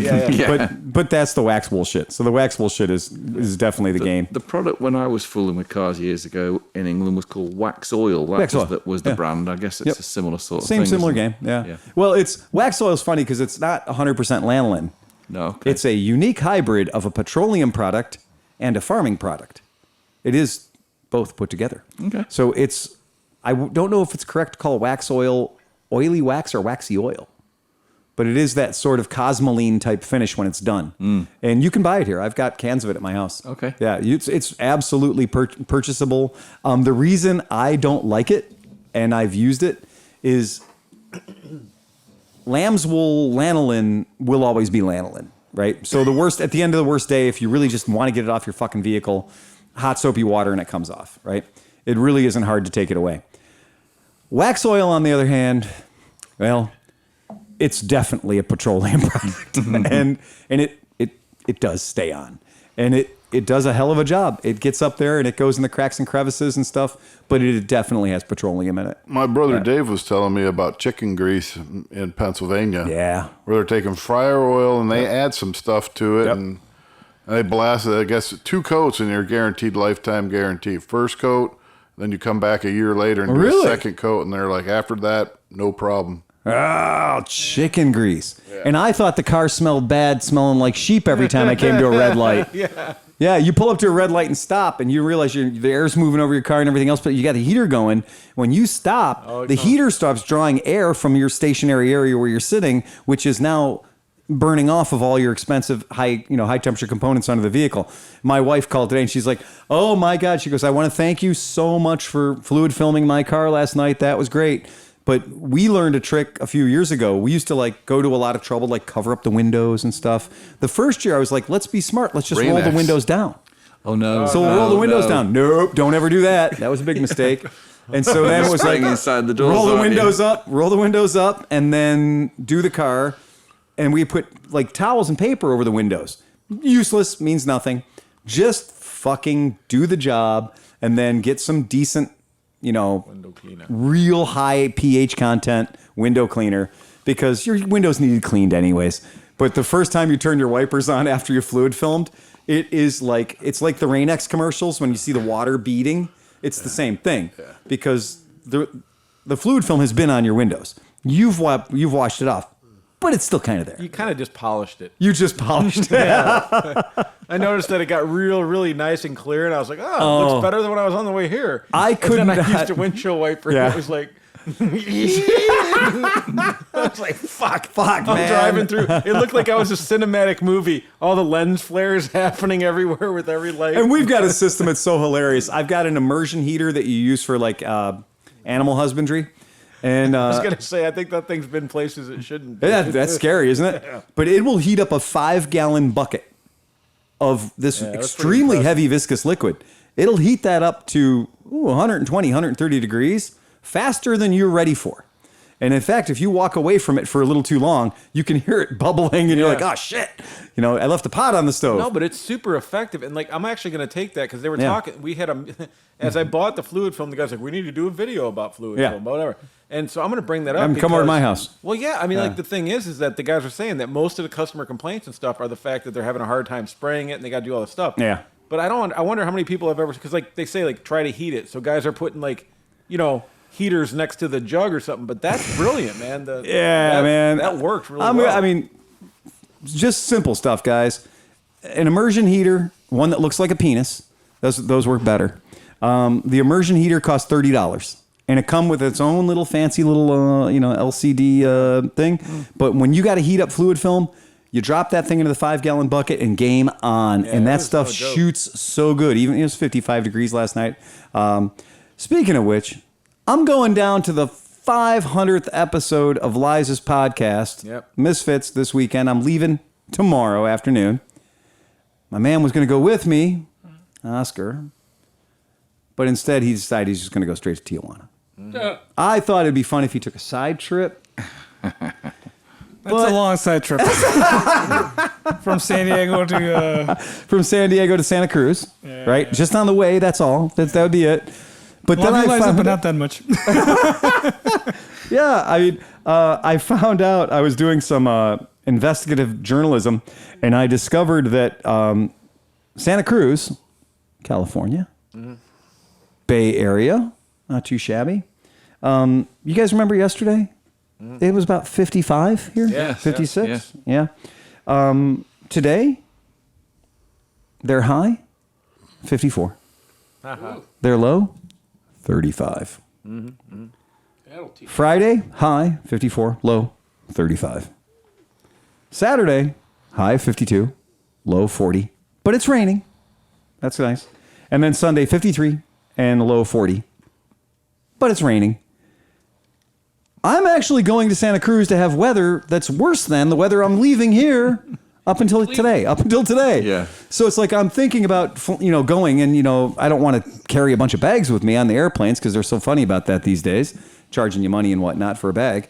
So I'm literally thinking about what can I wear to do the whole trip with what I'm holding, in my hands or on my back, and still take my motorcycle helmet and stuff because Liza's going to loan me a bike while I'm there. But it's that one of the thing you're like, okay, well, you're going to be going on a motorcycle adventure for 4 or 5 days. Great. What do you take? Well, I take this, and that. Okay, that's great. It's going to be 35 at night. Oh, shit. You have to completely change the way you do everything. There's no, we're going to go out and ride around all day at 48 degrees. That takes a certain level of gear. So there will be charcoal heater packs in my future. Yep, that's going to happen. That's going to be a thing. I never thought I would go to California and be riding in temperatures colder than I've chosen to ride anywhere here this year. This year, I've been a baby about it. I've been like, oh, it's going to be down to 50 tonight. No, I'm not going to ride. No way. I'll take the car. We lost him. Lost them both. Oh, there he goes. There he goes. So anybody got anything else? Got a joke, Smith? Well, joke. I don't know how you feel about this, Oscar, but we were talking about this might be your last podcast, and one in of the guys person, maybe for a minute. One of the guys was like, "Well, you should tell some Mexican jokes." No bueno. I won't tell the one because I will tell that off. Okay. All right. Let me see if I can remember. Did you print it out? 2 Mexicans playing basketball. What do you call that? I don't know. No idea. Juan on Juan. That's a good one. That's pretty safe. that's yeah. The other one was shit. Better than that. Maybe I have a piece of paper. I wrote it on a piece of paper, but I may have lost it. Let's see. What is that? Oh, we got it here. Yeah. Sticky note. Post it, yeah. Why did the Mexican take antidepressants? No idea. To help with Hispanic attacks. Aww. Nice. I've got a. Oh my God! I have an Australian joke for you if you'll indulge me for a few minutes. So Saturday morning, family phone-in radio show on the Australian Broadcasting Commission. So the guy starts up, "Good morning, ladies and gentlemen, boys and girls. Today we're going to continue celebrating our great Aussie culture. And today what we'd like you to do is to phone in with some great ripper Aussie words. So if anybody's got some real bonza words they can think of that are unique to Australia, we'd love to hear them." So a few minutes later he says, "Yeah, we've got our first caller come in on line 1. Yeah, who have we got there, mate? What do you got for us?" "Yeah, mate, I got a word for you. My word is gurn." "Gurn? Mate, that sounds like a ripper word," he says. "Now, help us, the families at home, to understand, how would we use the word gurn?" "Well, mate, I'd use it along the lines of, gurn fuck yourself." Click. Terribly sorry, ladies and gentlemen, that's not the kind of language that we support here on the ABC. I do apologise. Anyway, we're going to go to some music and then we'll carry on with this family show. If anyone has any clean words, please be thinking to phone them in. So the show goes on and they get a few more words in, and a bit later on another guy comes on and goes, "Yeah, we've got a caller here on line 6. Who have we got there, mate?" I've got the word smee." "Smee? Well, smee sounds like a pretty good Aussie word." He says, "Tell us, how would you use the word smee?" "Yeah, mate, I'd use it along the lines of, smee again, good fuck yourself." And now, my friends, remember to ride fast and take chances. That's